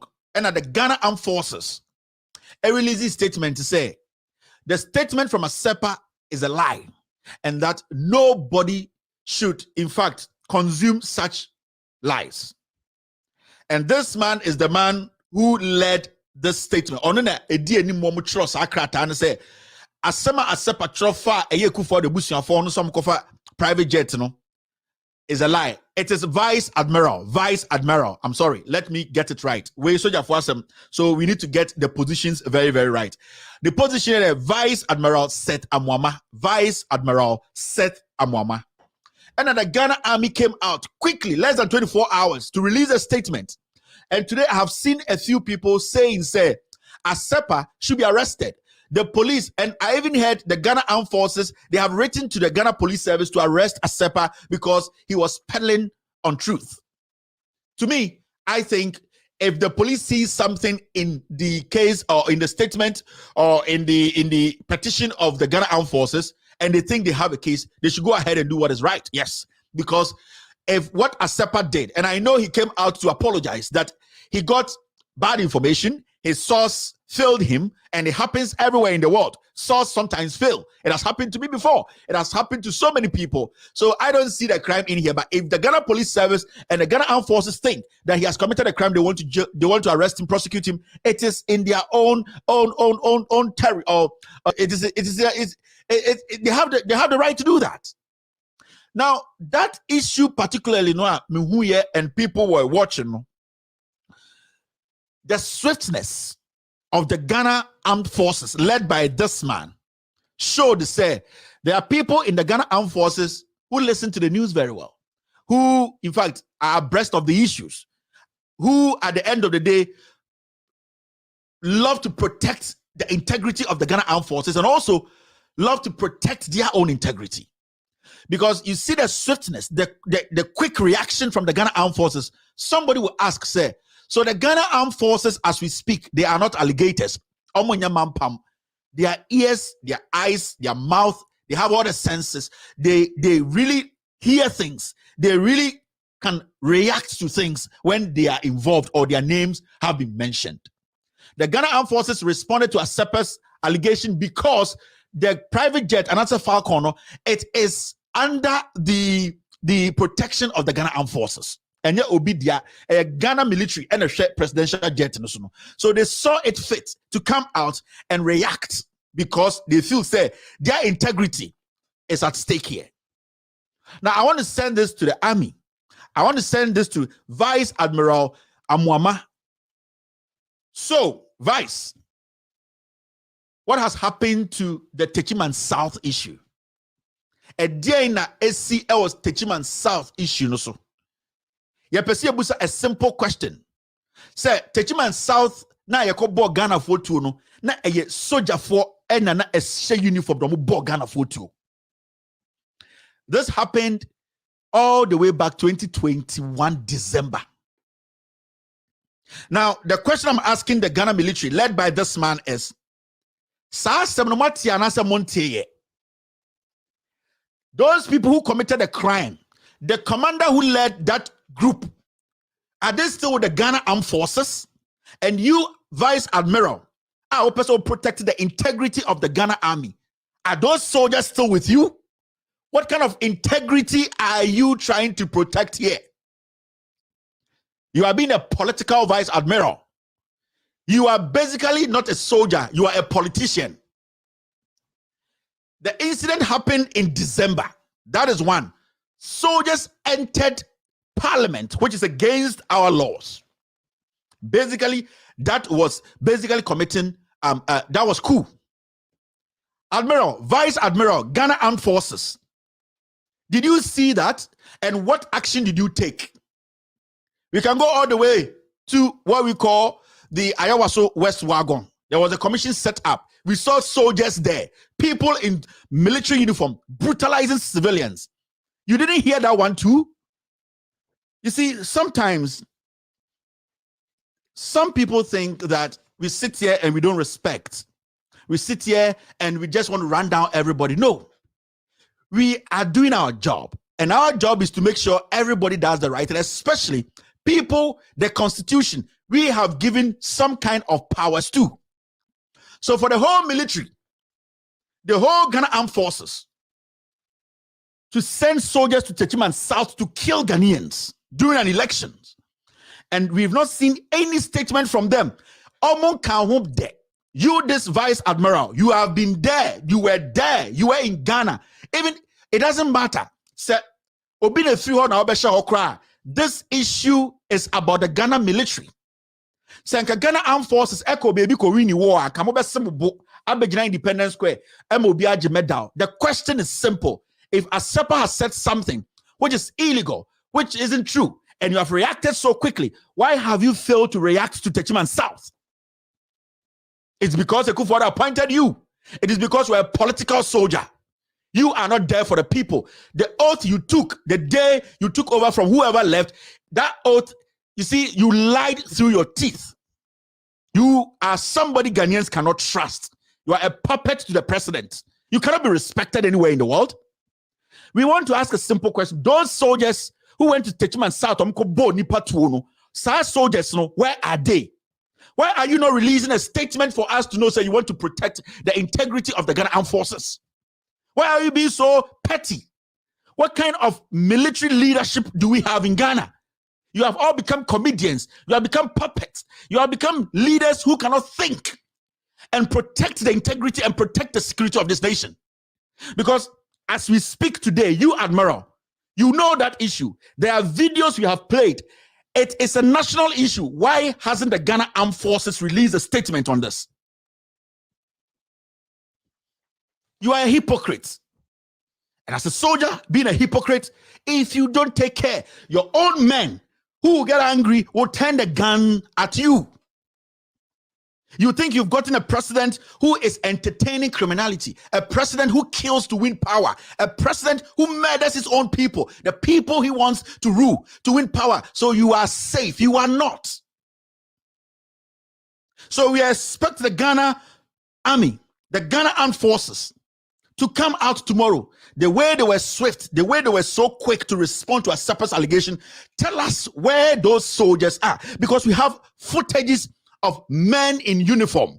At least we know before soldiers move from barracks, somebody should give an order. A commander should lead them. Somebody should make sure that this group are doing what they are told to do. As we speak now, the enemy said, Ghana Army, led by Vice Admiral Muama, you ordered for the people at Techiman South, soldier form call to kill Ghanaians. You protect your integrity, protect your image, protect the integrity of the Ghana Armed Forces. Because if you don't release a statement on that, then it means you are the person who gave the order. You are a murderer. Because as we speak now, who should we blame for the murder of these Ghanaians? I'm blaming the leader, and you are the leader of the Ghana Armed Forces as we speak. The president is the commander-in-chief. He gave you instructions to commit that crime. Say I am lying. Prove me wrong. Prove Ghanaians wrong. I'll be asking you this question every day. Prove we Ghanaians wrong. The president, the commander-in-chief, gave you orders to send soldiers to go kill Ghanaians. So you actually committed a crime. You committed a murder. Come out and let Ghanaians know you have no knowledge of that. You did not give the instructions. Somebody else did that. These were the soldiers. They have been. Let us know. If you don't, then you don't deserve to have that position. You are a liar. You people should accept accountability. We need you people to be honest, truthful. You are the army. You are not some scouts. Don't be selective how you want to approach security matters. What happened at Techiman South has never happened in the history of this country before. It was a young soldier in 1979 who felt that people were being mishandled, who picked a gun with his colleagues to fire others, to make sure everybody gets to the same level. The democracy is shared amongst. There are still these young soldiers in the army, and they might turn the guns at you, the leadership, because you are being selective how to treat we, the citizens who are giving you power to protect us. You, as we speak, Vice Admiral, you are the murderer. Tell us. Nobody instructed you. Nobody instructed the hierarchy up there to send those boys to go to Techiman South and kill fellow Ghanaians. Ghanaians like myself. You have no respect. Asepa is too small for you. Asepa is a pin in the ocean. Give us meat. You are a foot soldier. Vice Admiral, you have disgraced the army. You have disgraced every military person. People who died, people who decided to join the Ghana army, died. Those who have been buried, you are a disgrace to them. You are an embarrassment to Ghanaians. You wear your white to walk around. Where is your integrity? Where is your integrity? You have none until you prove to us you have integrity. Let us know who sent those soldiers there to kill Ghanaians. Let's move on. Now, ambitious COP Tiwa Addo now heads Yoko, and this story is from the Herald newspaper. Good evening to the editor-in-chief of the Herald newspaper, Larry Dugbe. I keep saying there are some nice journalists in Ghana, very intelligent ones, very honest ones, and there are a few. It's about 1%, and Larry is one of those people I respect a lot. His consistency. You could see, he said, there are some papers in the system. There isn't much consistency. Some of them are scared. But he writes when he has to write. He investigates when he has to investigate. And I give him that credit because he's one person I have worked with when it comes to PDS, and I know his level of intelligence and quality. The quality is made up of. So I'll always say I respect him, and his reports are always consistent, and they are reports that you cannot go against because he does his job, and that's all that I'm expecting. There's some very good journalists. Kwesi Pratt is a veteran, and you know his submissions. His submissions are not one-way submission. He makes sure he speaks on the issues, and that is what we want. Kwesi Pratt is not Jesus Christ. He does not get everything right, but at least he's honest on the issues. He's always ready to speak, irrespective of who is in power. That is what we need. He also votes, but at least the country's problem is his problem. We don't want one-way journalism. Paid journalism, Kwame Sefakai, those kind of boys, those people, they are paid surrogates. Now, somebody will ask, is Tiwa the only police officer in Ghana? Tiwa Addo Dankwa, former CID boss, moved to DNDN and moved to DNDN. The question is, when you read the Herald newspaper, when you go online, you see it. He actually revealed a lot of things in this particular story. People don't know. Do you know that Tiwa Addo Dankwa, where she was moved to, there was some scandal there, purchasing of some vehicles? Do you know? And she is being questioned on that. They have brushed that under a carpet. This woman, on an embargo, Virginia, or an embargo, or did leave this woman, is she the only person? Because this woman, within 4 years, she has been promoted over 5 times. Why? Is she the only woman? Because when she was the CID boss, we saw the bad job this lady did. We all know. Till date, if anyone is supposed to be blamed about the Tadi girls, this woman, she's in any country, my fellow Ghanaians, in any country, this woman is not supposed to hold any public office. I swear to God. Me say, in any serious country, should not hold any public office again. From the day she came out as the boss of the Ghana CID department or whatever, to tell Ghanaians, say she knows where the kids are. They are safe and alive. This woman is not supposed to be given any position in Ghana. Nowhere in this world. But this woman continuously has been promoted every single time by Akuffo Addo. In 4 years, she is the only person in the police or what in uniform did anymore or more better ranks. She has been moved like 4 times. Ask yourself, what does she know that nobody knows that this woman is being moved? A few months ago or a month ago, we were told that she had been moved from where she was sent to the presidency. Were we not told that? There was a publication. The presidency actually released a statement. This woman was moved into the presidency. They didn't tell us what she was going to do in the presidency. In a day or 2 or 3 or a week or 2, this woman has been moved to go head Yoko. This woman is a walking contradiction. She's a liar. How can you take somebody who is the leader of the CID? We're talking about lives of Ghanaians. Now, with all the intelligence, she wasn't just an ordinary cop. She wasn't just an ordinary policewoman. She was the boss of the CID.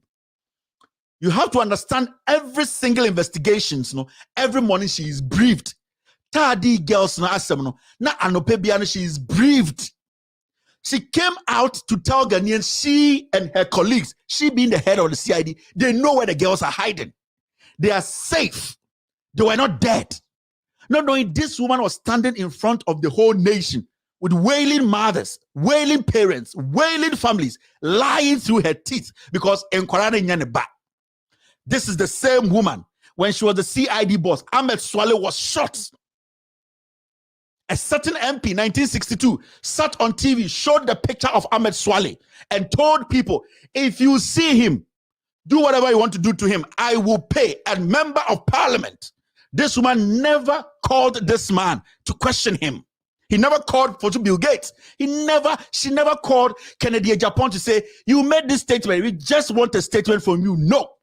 Kennedy Japan went further on TV after Sexy Dondon, who murdered JB Dankwa, came out with a video to say Kennedy Japan sent him. Kennedy Japan sat on national television to say he has made a call to where? To the prisons, and they have confirmed to him that that is Sexy Dondon. And then he went on to emphatically say he actually instructed Tiwa, who was the CID boss, not to make sure the boy gets a phone. Still, Tiwa could not come out to say this man needs to answer questions. This is a woman who was never able to crack any case.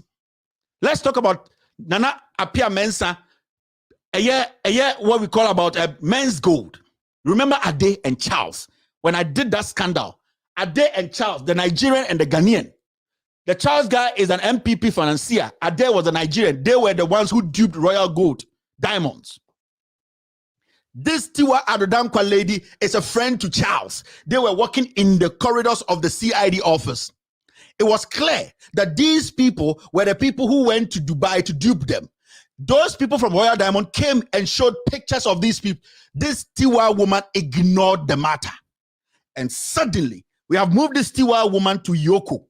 We are committing crime. We are committing suicide. So the question now comes back. What does she know that we don't know? Is she the only person? It should tell you something. Tiwa Addo knows something we don't know. Tiwa Addo has become a Akuffo Addo's person in the police who covers all crimes that we the people have to get to the bottom. What has happened to all these cases? This woman is the worst CID boss ever in the history of this nation. And now he has moved this woman to Yoko. It means Tiwa is going there to protect something again for Akuffo Addo. She does not deserve this job.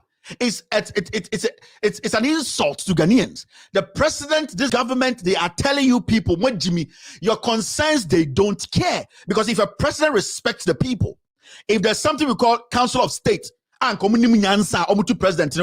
there's something we call cabinet members who actually think about the people, their plights, their problems, they will advise the president not to make this decision. But because the president does not take advice from anybody, the president is condoned, the president is hailed by these same people I've mentioned, he goes ahead to disrespect to the people. And US, UK, Holland, say, if Tiwa was a former CID boss at the Ghana Police Service or UK Police, do you think she'll be given this position? It should tell you something. You hating me will not change anything. It's about the facts. It's about making sure the system is working. If we get bad nuts to lead these systems, we will never get anywhere. The same way, we are posing a question. We've been posing a question to the IGP. Dampare, why is Dampare quiet on the allegation Kennedy made against him? Why is Dampare quiet? Dampare is quiet because he knows, maybe he knows that Kennedy is telling the truth. If Kennedy isn't telling the truth, why is Dampare not speaking? I have told Dampare, no matter what he does, he can go bring Jesus to Ghana. He needs to answer that question for me to trust him. The IGP cannot be trusted because a member of parliament told us on TV that the IGP knows who killed JB Dankwa. The IGP Dampare knows, and I didn't say it, it was from a member of parliament. He knows the names. He even called his boss. So why is the IGP quiet? Dampare cannot convince me with nothing. All that he's doing, his paparazzi, visiting people on the street, I don't care. What I care about is to find the killers of JB Dankwa. Why is he quiet? You could have told me that you are not the IGP, so you don't have the powers. You have the powers today. You are in control of the Ghana Police Service. Why are you quiet? You are a hypocrite. You know something. You are proving to me that you cannot be trusted. You are somebody making us believe that you are an honest man. You are not until you come and answer the question. Dampare, but Kennedy said, "Unim oma omuku Dankwa, JB Dankwa also unim because you board dini wo wenim." I didn't say it. He said it. Why are you not responding? And you expect us to trust you? Why should we trust you? Because JB Dankwa is sitting member of parliament. Or you be boy or a sitting member of parliament. Obi running them ko ward the second. And also we need to you were part of the investigations. And this man is in Ghana. You have refused to arrest him. You are sitting in Ghana making it look like you are the all-knowing, all-intelligent, all-honest. You are a hypocrite. Ghana, I want to ask you a simple question. When was the last time you heard 1962 Box Iron talk about Dampare and that case? When was the last time you heard him make a statement on it? If Dampare knows, if you know Dampare knows, what kind of publicly? Now Dampare is IGP. Why don't you pressurize Dampare to release a statement? Why is that suddenly 1962 Box Iron Fosu Brigade has quelled back? He has not made a statement because Kennedy wanted himself to be exonerated. Kennedy wanted Ghanaians to know he didn't commit any crime. So his issue was hitting Dampare, who knew the case. So why is it that if you want your freedom, you are quiet today? Now Dampare is IGP. Pressurize him. Your party is in power. You are saying you are the head of security. And this is your time to pressurize Dampare to make a statement. Why is he quiet? It should tell you something. There's a coordination somewhere. Some people should start thinking. Dampare, until he answers that question, he can never be trusted as the IGP. The armed robbers they are shooting on the streets, they cannot be trusted. Dampare cannot be trusted because a member of parliament was killed. He knows, he has the details. Why is he quiet? Why is he not saying that the man lied or did not lie? This IGP, I keep telling you, is just a paparazzi IGP. He cannot be trusted. He is a lap boy for the president. He is just trying to make you people think he thinks about you. He doesn't. He has his own problems. IGP is fake. If IGP isn't fake, he will come and respond to this matter because your integrity is at stake. We have an IGP in our heads. He is actually protecting criminals of members of parliament. Are you serious, my friend? What kind of CV are you building? What kind of resume are you building, Dampare? Your resume is tattered, it's dirty. Come and clear yourself. You have no respect.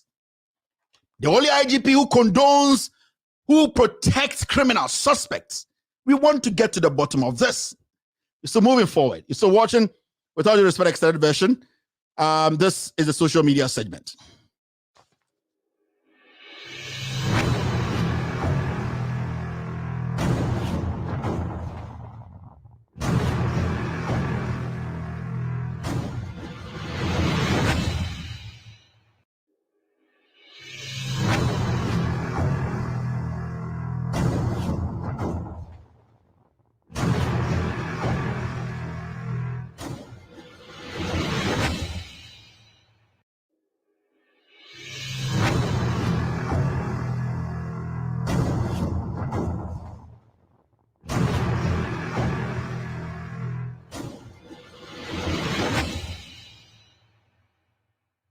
All right, thank you very much for staying. Thank you very much, Doc. I've seen your message.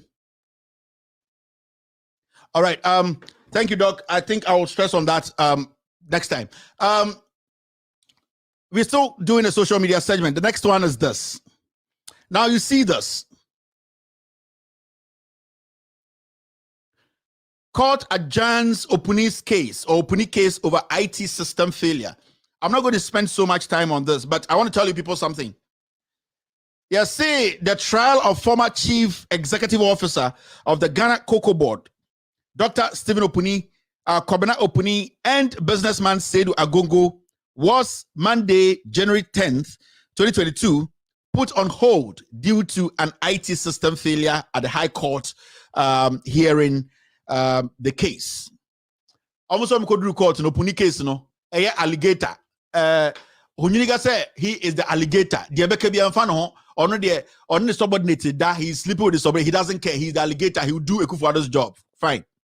Now, upon this case, they went to court, and when they went to court, suddenly, mysteriously, shockingly, in the pipeline, the computers decided not to work. You see, computer and hard drive and crash.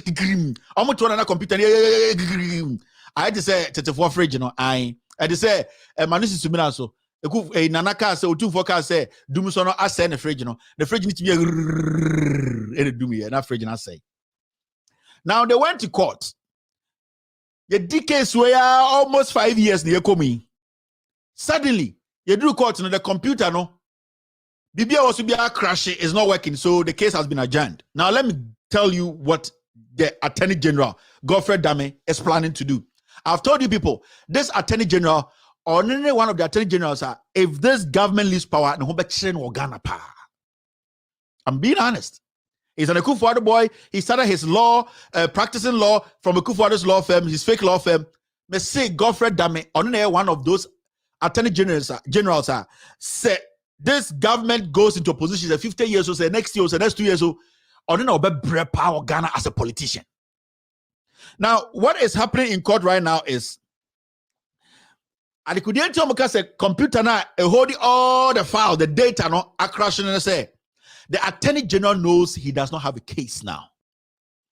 Opuni has started calling his witnesses.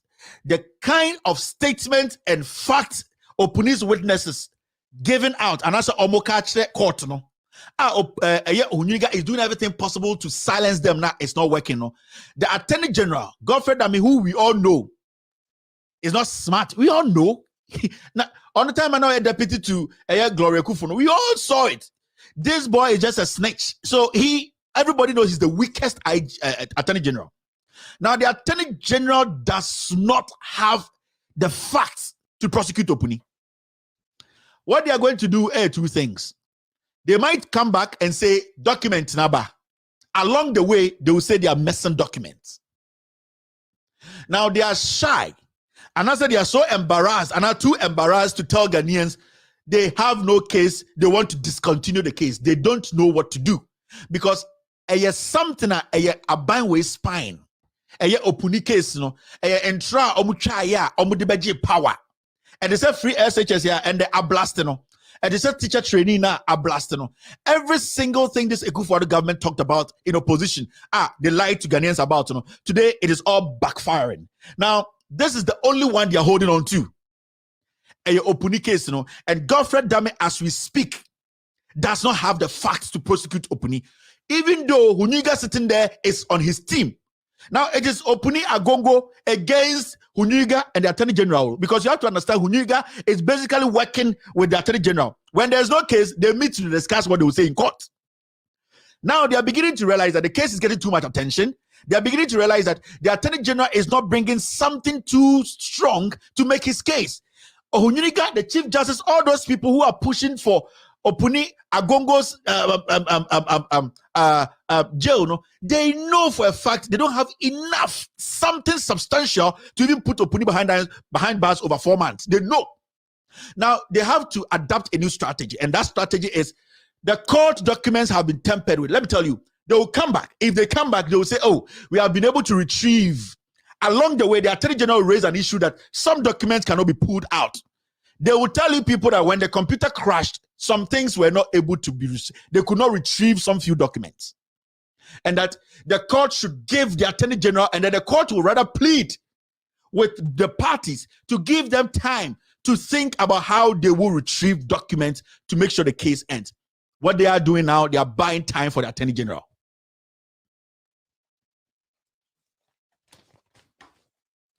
What they are doing now is the Attorney General has nothing. Now the court has to protect the Attorney General. The court is going to drag the case for the Attorney General, because right now the Attorney General cannot come out again and say the court should give them time. They have done all that they have to do. Now Opuni is cross-examined, or Opuni's witnesses are in court. The Attorney General has no option again to say, give me time, let me go and know. Right now, the only thing he will do is to use the court to delay the case. And that is how they're going to use the court to delay the case, to buy him time. Now, what they are going to do is, on the court delay case now, the other person we say, they either want to, in fact, touch the document or go bring in some new evidence nobody has heard about. Because Godfrey Dame today, as I speak to you, when you call him and tell him, or ask him, do you think you can prosecute Opuni, and on what basis? Do you have the fact? Show us. He doesn't have it. Every person that he has paraded in court is basically somebody who came to lie. Some have purged themselves. Some are so inconsistent. Documents, some have been taken out. Just like the Attorney General's thing is all upside down. Untuminye Bibia consistent. Even though Huniga is helping him out in all the things that he's doing, because he has no case, he is struggling. So now he cannot come and say, "Oh, court, give us time," because then everybody will be like, wasn't you the same? Well, were you not the same person saying you are ready to go into trial and make sure Opuni is prosecuted? What time do you need again? Opuni's lawyers and Agongo lawyers, they are not waiting. They are cross-examining their witness. Now, the court will have to protect the Attorney General and drag the case. And who is in charge of the court? The Chief Justice. So what is going to happen is the Chief Justice will do everything possible to drag the case and make sure the Attorney General gets more time. Because the Attorney General, as we speak today, he cannot win this case unless they break the neck of the law. So let's watch them. So I'm going to say computer not crash it. Let's wait. I'm going to say I'm going back. Let's wait and hear what they will say. If we are able to retrieve all the documents, they should let us know. So they should let us know so that we move forward. So we all wait, we watch what they will do next. Now Ghana court is what we are using to drag a case. First, Namajin said lawyers drag cases. I was thinking, Namajin said attorneys drag cases. They do this maneuvering to drag cases. But today, the court itself is dragging the case to favor who? To favor the prosecutor. What kind of country is this? It's messed up everywhere. Now see this. Remove EC boss, deputies for disenfranchising SAL residents. And this comes from Fix the Country demonstrators, petition Akuffo Addo. So the president has been petitioned. Fix the Country for a petition Akuffo Addo. Sir, Jane Mensah, one ni two boys no chino, Bossman and those community boys no. They should be removed. They should be sacked. Now, Okrobia sebi oma adwene say ankompe say nokre edi eyom democracy nim na yen lose sa democracy no. The see 2021 elections no and 2020 elections no. Na anka the 2020 elections no. Na anka e was say Jane Mensah honorably so onye beyifu a anko resign. Bossman Asare, that guy who is licking the butthole of Jane Mensah, if it wasn't say Sebio Boapayo and I say they have decided to be party foot soldiers in the EC. Anka omo Sebio Busubi omutu omofo. Ekachom say hey, the moya no etija ye nyina ho beche ebi omo yiri bi oda omochi etu omofo a they would have resigned a long time. Anka Jane Mensah kunu no kodona. And he thinks about Ghana first and also thinks about the security of Jane Mensah before and after. He would have told the wife, leave this job. It is not your mother's job. You have done your part. But because this man, basically, he is also licking the little crumbs from the Jubilee House and Jane Mensah bringing home. No, he's also supporting her. Because Ghanaians have been disenfranchised. Your Ghana, former Ghana, so Omuni MP. Your Ghana, former Yawuna for Sal for. Yeah, kasa e-levy, pay this, no. They don't have an MP. And who caused that problem? It was the EC. It is the EC. They did not vote because Jane Mensah deliberately decided to sideline them to favor Amewu. That is why Jane Mensah, when she was being forced to enter the box to answer questions about even this in court, the Chief Justice decided to protect criminality. Jane Mensah is crime. Or no, any crime. Jane Mensah is crime. So as we sit here, Jane Mensah as the head of the EC, disenfranchised Ghanaians who are taxpayers who are feeding her ego. Ghanaians who are paying taxes to feed somebody like Bossman Asare, who does not know his left from his right. That Bakuna and Anoka, they don't know anything. No. Jane Mensah sanko ye nipa no nye beifu anko resign honorably. So oye Christo ni papa. Sebio, se Bible no all kind of otiasia anka honorably, she would have resigned. Nanka Jane Mensah po ye fan say Jane Mensah is crazy. She is a witch. She is just there to do or kill Ghanaians. What about the president? How does he see or how did he see the performance of Jane Mensah? Her actions as the leader of the EC causing this harm, because as we speak, there are Ghanaians who don't have an MP, and I don't put together an election. You watching me, you don't put together an election. It is the EC headed by Jane Mensah. So who is supposed to be blamed here? So President here, Nipebianka Sebio, with all due respect, he reasons. If the president was intelligent enough and he thought about the people and also how to protect the democracy and the constitution, he would have said, Madam, your job is a neutral job. Anybody with a better credibility like you or whatever can sit in and do the job.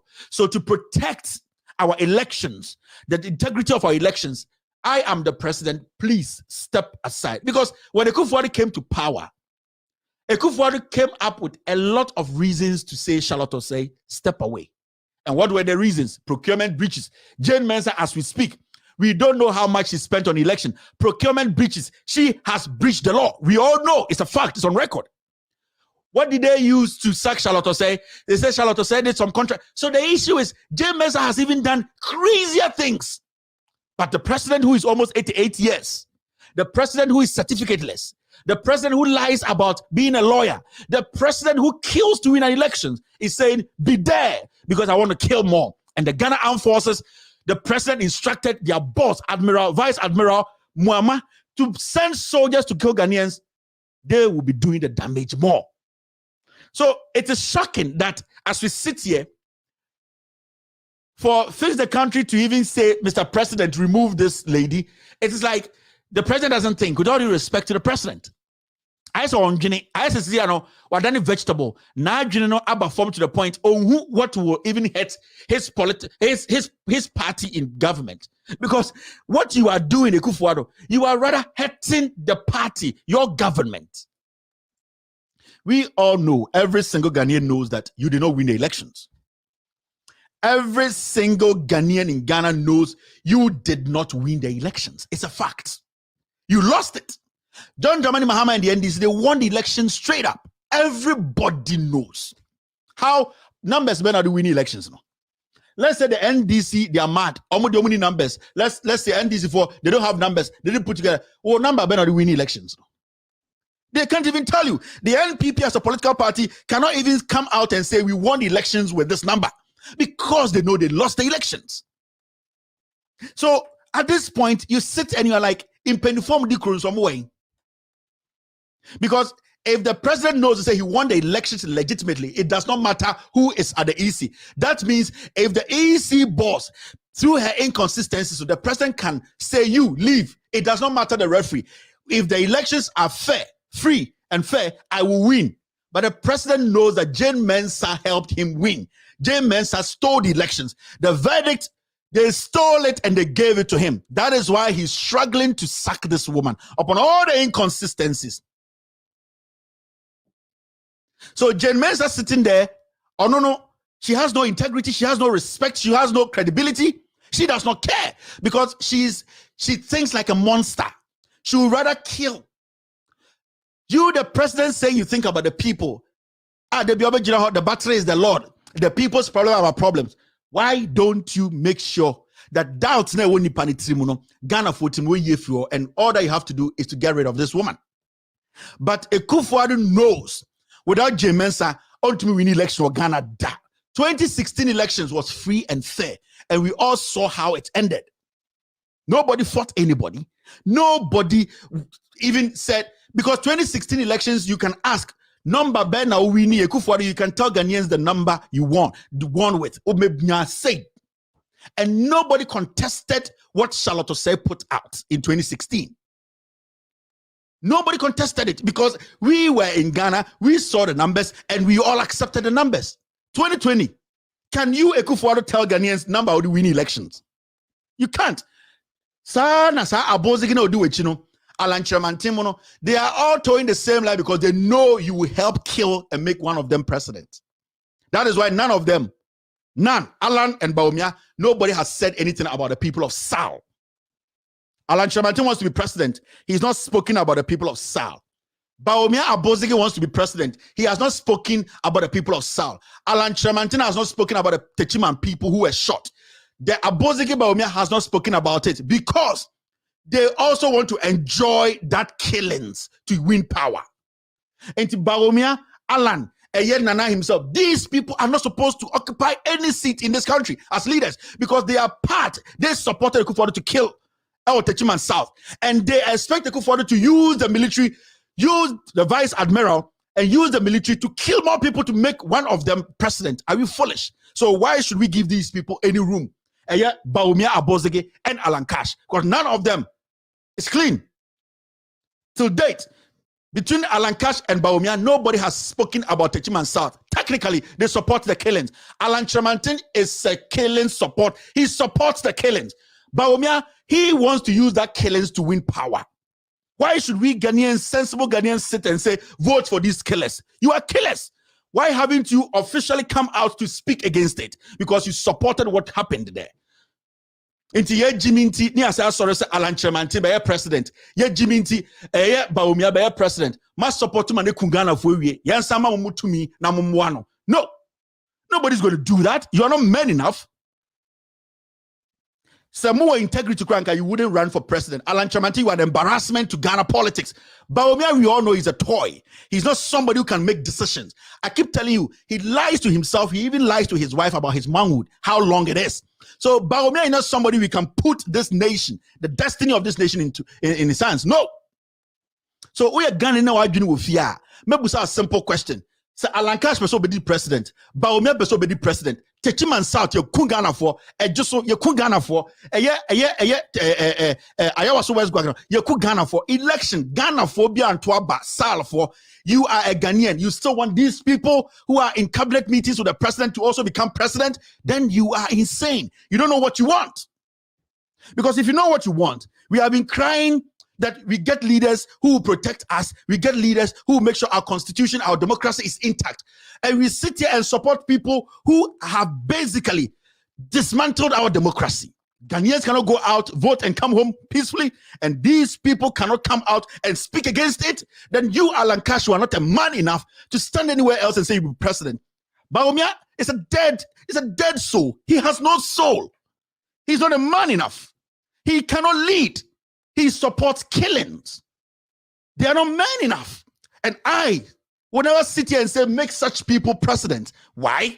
I want more killings? Because any of them who becomes president is basically voting for the Akuffo Addo. Because let me tell you a simple thing. Do this math. You vote for Bawumia.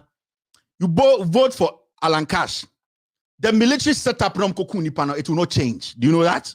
This Vice Admiral, it will not change. It means to say, if you vote for them, Bawumia or Alan, killings now, when the next time in 2024 it becomes 35 and they win, it means the Techiman South killings, the same people who were in power, the national security minister, the what minister, they will make sure they still conceal the killings. So it is basically like you yourself, you are foolish. Oh, to me, but the moment power changes from these people, the setup will change and people will start asking questions and we will demand answers from people like Vice Admiral Boama. He needs to answer questions.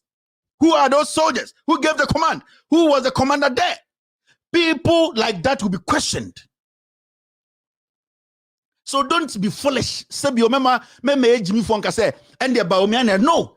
The moment you don't change them, Bawumia, Alan, they cannot help. Because let me tell you one thing.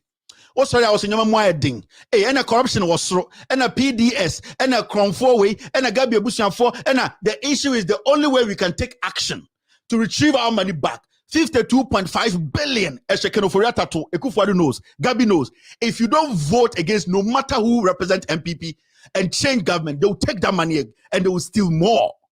What we want to do here is not because Mahama is an extraordinary human being. It is because he is the person to make sure that change we are looking for. And when I say change, making sure people pay for crimes they have committed. Mahama is not extraordinary. Mahama is not the most intelligent politician, but Mahama is here because it is his time to be here. He has been there before and we will hold him accountable. And God being so good, Mahama is going to be in power for 4 years. So we can tweak our constitution, tweak our democracy, and make sure the right thing is done. So when you hear people say that I want the NDC to come power, like myself, I want Mahama to win. I want Mahama to win so that 52.5 billion. Bank of Ghana, Bank of Ghana governor is not speaking. Commercial bank is not speaking. We will know where the money ended up. We will know who stole money when it comes to PDS. Enasia AS came to take 19%, billions of dollars. Your Bogana need to. We don't know who took the money. The money is with them. I want a change in regime so that people will answer questions. It is not about anything. It is not about anything. It is about making sure people who have deliberately sucked us dry, people who came and said they will save us, those people, we question them. Because some people have been questioned before. If John Mahama does not have any credibility, he has 1 or 2 credibilities about sanctioning or making sure his own appointees are jailed. Abuga Pele and the rest, they were jailed. Mahama appointed them. At least there's an iota of integrity there. And we can hold on to that and make sure he does the right thing. So Mahama is not extraordinary. Onya is super president. He has proven himself over the years. And the records are there. We want to recalibrate the system. The system should be calibrated. We need to get it on the right track. Bawumia Alan, none of them can change the system because you know why? They are part of the canker. They are part of this canker. E-Levy, Bawumia Alan, they are part of the canker. PDS, Bawumia Alan, they are part of the canker. We can talk about consistently a year crimes are committed. They are part. Why? They have not spoken about it. Why? They support it. Why? Because they are killers. They believe in killing to win power, irrespective. So the issue here is not because Obi said, Internet catching conform about Ghana say third force. I see some social media bloggers be. If you person come ask them, be bold and speak about me. Because with me, I've said on this my platform, I want a change in government and I want the NDC to win. I am not going to sit here and say, when we have to be neutral, we are neutral. If I have to tell you Mahama is acting crazy on some things, I'll tell you, I don't care. But don't expect me to come sit here and make you think that I am not neutral. I am not neutral because I want something to be done. I want some people to pay. I want some people to also reap the nonsense that they are creating today. That is why I'm here. If the truth is there and I tell you and you know it's a lie, you know it's a lie. I can never play on your conscience. Say Mahama nye bibi, nam de betcha say Mahama ya. We are Ghanaian, you can verify and say Kevin on credibility, ignore him. You are human, you have the gumption, you have that brains to make that decision. I don't have to come sit here and be like, you know what, out of neutrality, I am not neutral on this matter. No. I want a change in government. And the only party that can change, can take power from these people is the NDC. And the leader of the NDC is John Dramani Mahama. And the reason why John Mahama is better than anybody who wants to contest the NDC flag bearership is because he has the experience. He has the vision. He has proven the lies. Today we know they were all lies. Nobody from the NDC, from Combinado 4 to whoever comes out to say you want to contest Mahama, that person is just a joker. Anybody, and I'm saying it here today, anyone who comes out and say, I want to contest Mahama in the NDC, that person wants to destroy the NDC. That person is trying to protect Akuffo Addo's criminality. It is a surrogate job. I don't care what you think. The facts are the facts. Ghana is at a point where we don't need distractors. If you want to help the NDC save this nation from criminals, save this nation from PDS, save this nation from people who have been shot, join the NDC and support Mahama. There's nothing like I want to join the NDC, bring the NDC together by contesting Mahama. If you contest Mahama, what is your track record? You cannot run on Mahama's vision, Mahama's track record to win an election in the NDC. And if the NDC grassroots say you will take money from people to go and support candidates like Dufour, then your party is not worth following.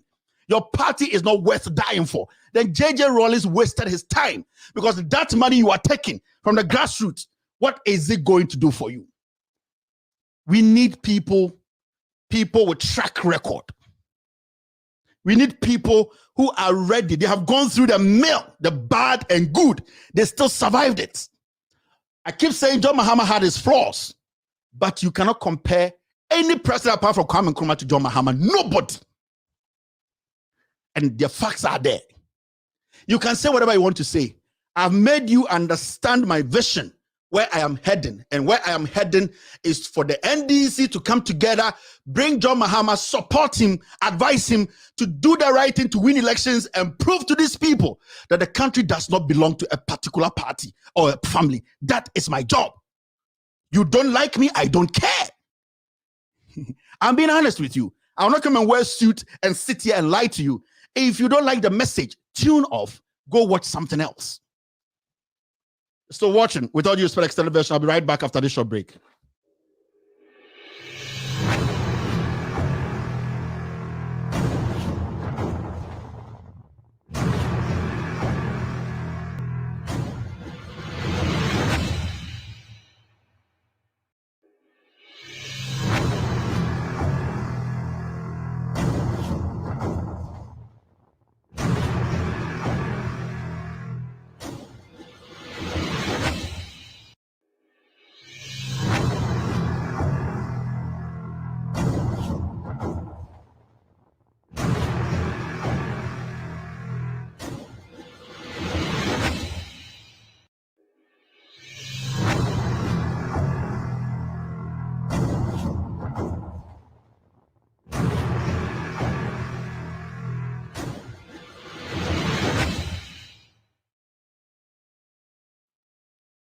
You're still watching with Audio for Extended Version. My name is Kevin Akuffo Addo Taylor. We are almost done with the social media segment. We'll go straight after social media segment and do the editorial of the day. Remember, the editorial is simple. Nana Dankwa Akuffo Addo is not a lawyer. He did not practice in France. Today, I'll give you all the documents. I'll prove to you why Akuffo Addo is a terrible liar, and we have allowed an imposter to lead Ghana. And then I'll flow everything. I'll give it to you from 1970 to 1980. Or practice it with Kude brothers in France. Today, we will see, said the D woman, I said the D, and I will not be doing the reading for you. I'll give you the documents to go read, and I'll give you the source to go ask, email, and let them give to you. The Kude brothers themselves, the Columbia Law School, I will give you the documents. Your lawyers I can see Ghana, your lawyers I can see Ghana, your judges I can see Ghana, your intellectuals, your PhD for, your lecturers, they will all have access to this. And if I'm lying, they should come out and say, Kevin lied. That is very important to me because I want somebody to discredit me. They should follow, make the calls. I will give them the contact. When they make the calls and they receive documents different from what I am going to give you today, then they should have a press conference and say, Kevin Taylor is trying to denigrate Akuffo Addo. That is what I want. But as far as Obia and Tuminye Sano, shut up and listen to wisdom. Now look at this. There's something happening in Ghana, very, very dangerous. And I'm telling Ghanaians, young Ghanaians, say you people should start looking at this government very well. The media, last me catch them say, some of the media are the enemy of the state. Now see this. Media Capacity Enhancement Program opens in Kumasi. Now, where on earth? Now, better say, Abain is actually training journalists. It doesn't happen. And Kojo Ponkrumah knows clearly. Now ask yourself, in this Kojo Ponkrumah was a journalist and I say a morning show host or Joy News. Do you think he would have seen this as a normal thing if it was the NDC in power? Do you think, sir, if these journalists in Ghana they are going to be honest? Do you think, say, Kojo Ponkrumah or Downted Radio so Kasa, he would have seen this as a normal thing? The government now training journalists, paying their fees, making sure journalists. No, why is the government training journalists? Why should the government train journalists? Journalism and our journalists, as we see it, it should be an independent body. Let me tell you something. You don't even need a certificate in America to become a journalist. Do you know that? Yes, go and Google it. United States of America law. You don't need a certificate to be a journalist because we see journalism in America as somebody who wants to, in fact, expose, inform, educate, somebody who is willing to do the right thing. So when somebody takes their own time to investigate this person, get into the issue, maybe there's a contract negotiation, and the person decides to follow up, get the facts, educate, inform, get the people the information, access. Technically, you are doing a job of a journalist and you are grouped under a job. Come to the US. There are so many people sit on TV, on radio, who do not have certificate as a journalist. Certificate as a journalist, if you want, you get it. The issue is you cannot group some people and say, me, I am the government. I am going to train you. What are you training them about? And what are you training them against? Because journalists, basically, I keep telling you people, I would never sit on my show and go after an opposition. Never. No. What is on my table is what I talk about.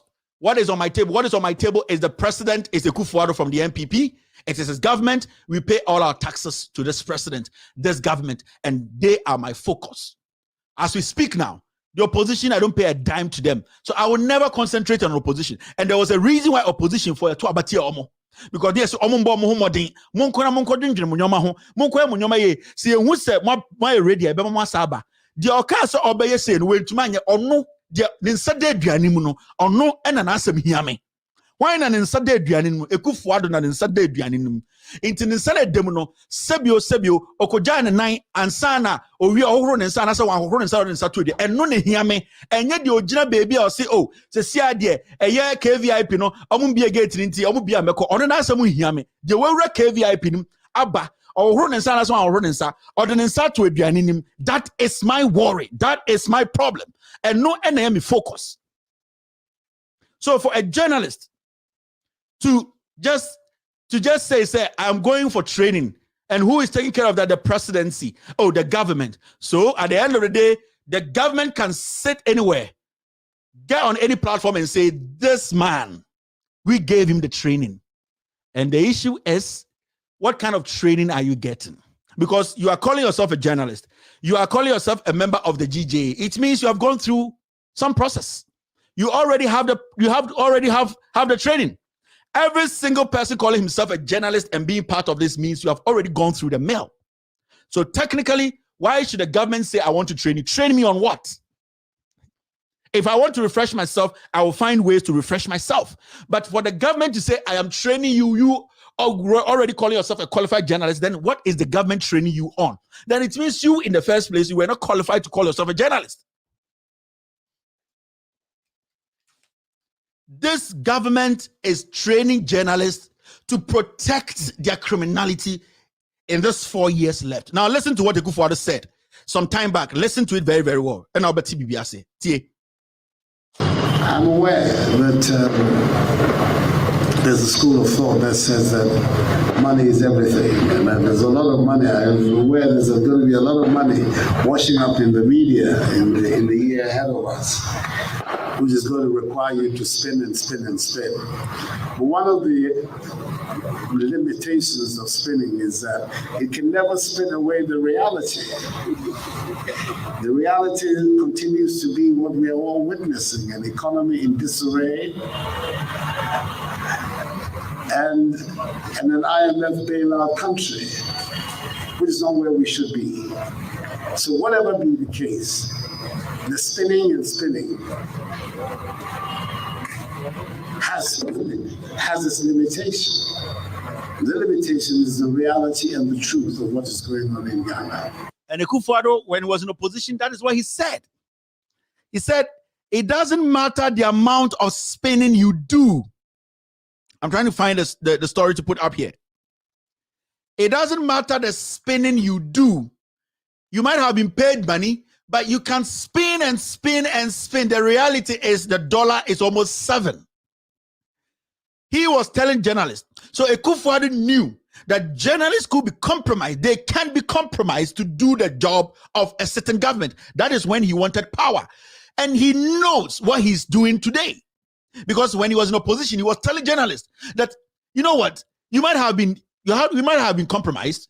He didn't use that word. He's a politician, but he was telling them that upon all the things you are getting, the goodies you are getting from the government in power, which was Mahama's government, you can spin and spin and spin. But the reality, the people live in the reality, and the reality is that today, as we speak, e-levy the people don't want.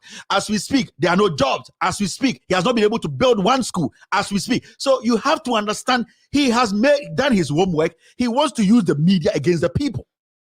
So he's actually going to borrow his own words and then use that word to favor himself. And how is he going to do it? He's indirectly going to make sure he trains the journalists to spin, to make the people see the reality as a lie. But the reality is, when you step out of your homes today, you are buying fuel at a higher price. The reality is they are going to increase fares tomorrow. The reality is your light bill is up. The reality is there's no job. The reality is corruption has swallowed this government. We live in it. The reality is we have an IGP who is defending or protecting murderers. That is the reality. So he knows the game. He has learned the game. He's using upon Kuma, who is a journalist and now a politician, to lure journalists in there and then train them, make them zombies to the government to go out there and spin, because he knows how it works. That is why I keep telling you that the government is taking over media in Ghana and everybody's quiet. And the most shocking part is when you see Otumfuo Osei-Tutu go to stay in Kumasi and warn journalists. Otumfuo Osei-Tutu, freedom guaranteed by 1992 Constitution is not absolute.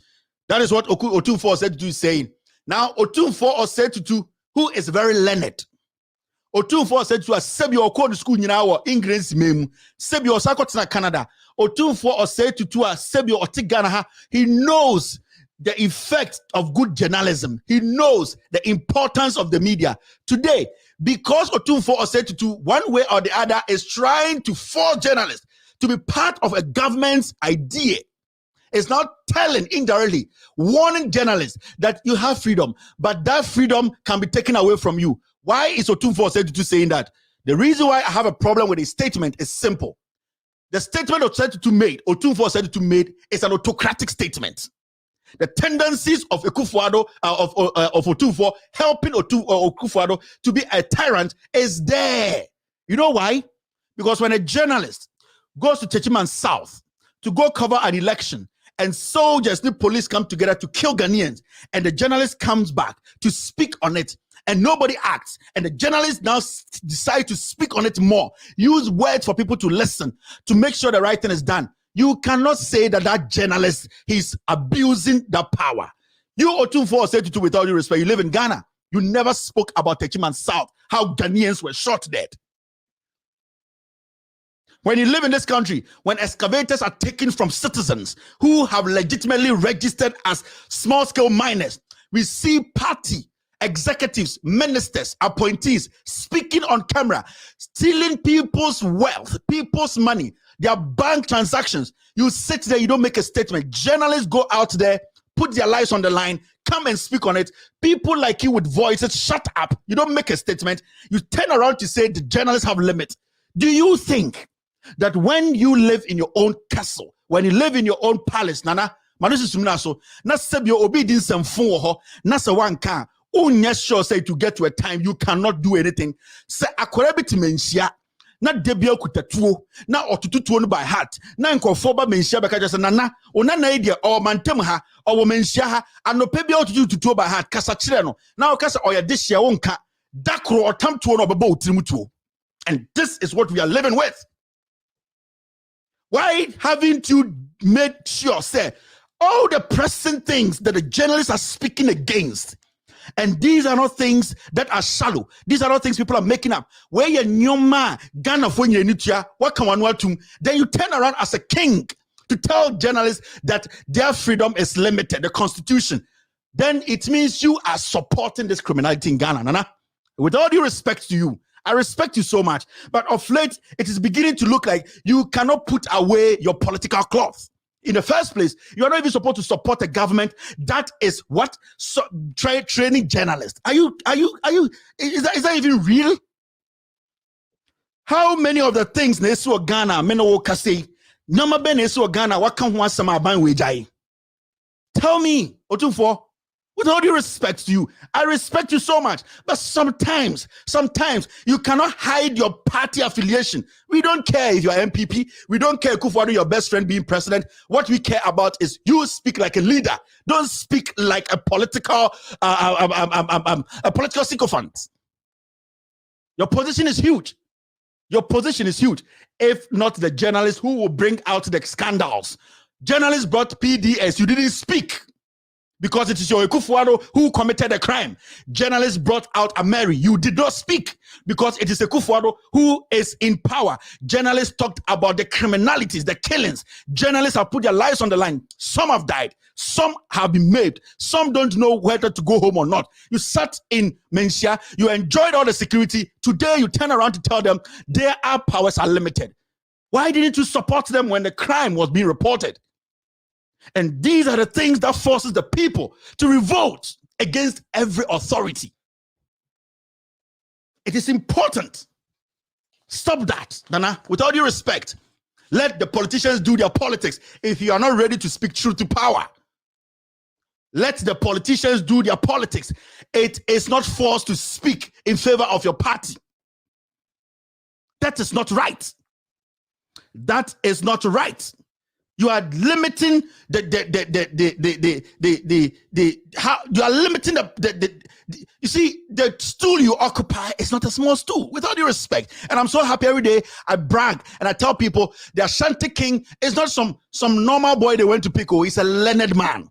He has lived in one of the best democracies. He understands the importance of journalism. He understands the role journalism plays in a democracy. He today is turning around to warn journalists whilst he knows the truth that has been reported. He has not even added his voice to one. What will make a king do that? A day in the Bema or Hene, yes, sir. If you were speaking on the matters, something would have happened. You never spoke on the matters. Even in your own territory, just so you have a bog Ghana photo, you didn't speak. I've been a Q2 Ashanti regional minister, Q2 of Bantaman or Boni Patim to Kabato or this shatter form. We should stop being selective. We should stop using the little power we have been given by the same people to intimidate them. The king of the Ashanti is now intimidating journalists. I'm saying this today.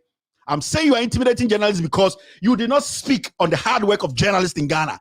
You sat quietly because it is your friend who is committing crime, your friend who is killing, your friend who is abusing the democracy, the power we have given him. It is your friend and his family that is destroying Ghana. Today, you have the powers to tell journalists their limit. They know their limit. That is why they are doing their job to make sure nobody abuses it. Stop it, Nana. It is too early. We respect you and we want to keep that respect. Stop it. It is not going to help your seat. It is not going to help the kingdom. I expect you to use your seat, your kinship, your powers to advocate for development in the Ashanti region. I expect you to do that. I expect you to use that title you have to advocate for investors to come in, to advocate for a change. You don't sit there and intimidate journalists. When we wanted you to speak on the things journalists are bringing out, you were quiet. You did not speak on them. You cannot be an American Muslim. No.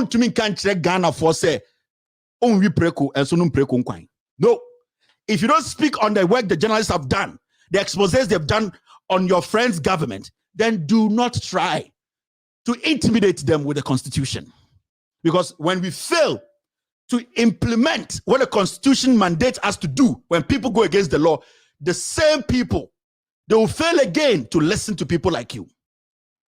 It is very, very important, Obanyan Safo, with all due respect. All right, let's move forward. Now see this, so 2472, Kumasi gradually turning into a village, Bantamahene. Nana, this is Suminaso. Otumfo, Bantamahene, Kumasi is not turning, Kumasi is a village. Me bompire say ahemfo mu Kumasi nyina be come ntuma abo ano aka Otumfo aka say ye kuro no my time. It is a village. Die ne be yema ekuro we afa ntuma pa efra. It is not our job to intimidate journalists. It is a fact. We were in this country when the ministries, the lands ministries or whatever, drafted a law and showed to Otumfo say nana embraida to oni ahemfo no so e wo say omudi mra so omendi mra so a emra no bebu abomo Otumfo say to today threatening journalists. Otumfo said to today saying say we need to respect the law. Said some of the laws in there it goes against the chiefs. The chiefs will not bow to the laws. How do you expect say the rule of law emra be ejuma? The rule of law, how does it work? When the chief, the king, sits in public and say, the laws the government has put together to protect our natural resources, some you don't want to follow it. You expect the young men and women to follow the law? It does not work like that. Let us all be honest here, my chiefs. Otumfo manusi suminaso, no kura na media tu bebi edano. No kura no, ena media tu bebi edano. So when we pray kwa, men num pray kon. When the issues come, when Techiman South come, when PDS come, when America comes, when disenfranchising of South people comes, when these crimes, corruption, when $2 million paid to Gabi comes, when the facts come and you are quiet on it, when the issues are coming, do not speak. With all due respect, I have no powers to shut you down, but I have the power to speak my mind. And my mind is to make sure we all Ghanaians are honest on the issues. Kumasi had time.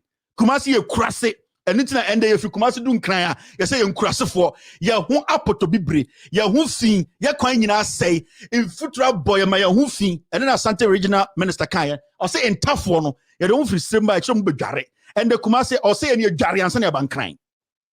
The Ashanti regional minister, our audio, so a catcher and tough for say, answer about Kumas memo, on the bas santimemo, actually Jariomo. Omo bedru eye asaf market omo bedru eye oforikoma o se echi omo dware because omo ho aye mfuturo omo ho aye fin omo free kurase na eba ende Kumasi aye tan Kumasi aye fin ende ye kase ye konkran echi ye dware eno na wo se adwene ho se ahemfo eno na wo se adwene ho se nipa ye pese ye boa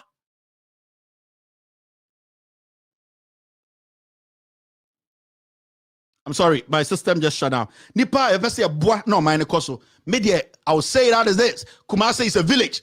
Kumasi Ukrasi. Moma yanka etimbom, yanka no kurano, na yamwa. Kumasi ay tan. Kumasi ay tan. In sota, nipa titensue ni senchi. These are the things I was say here. So Bantima Hene, it is not. Menka say gradually turning. Kumasi is a village. Yanka no kurano na no kurano NGA. It is important. Let's move forward.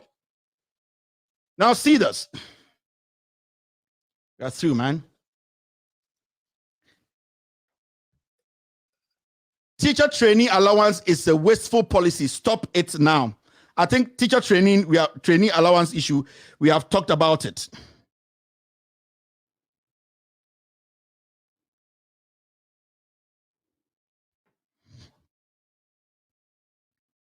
So my producer is telling me something right now. My main share with you, then we move forward. So I'm catch them say.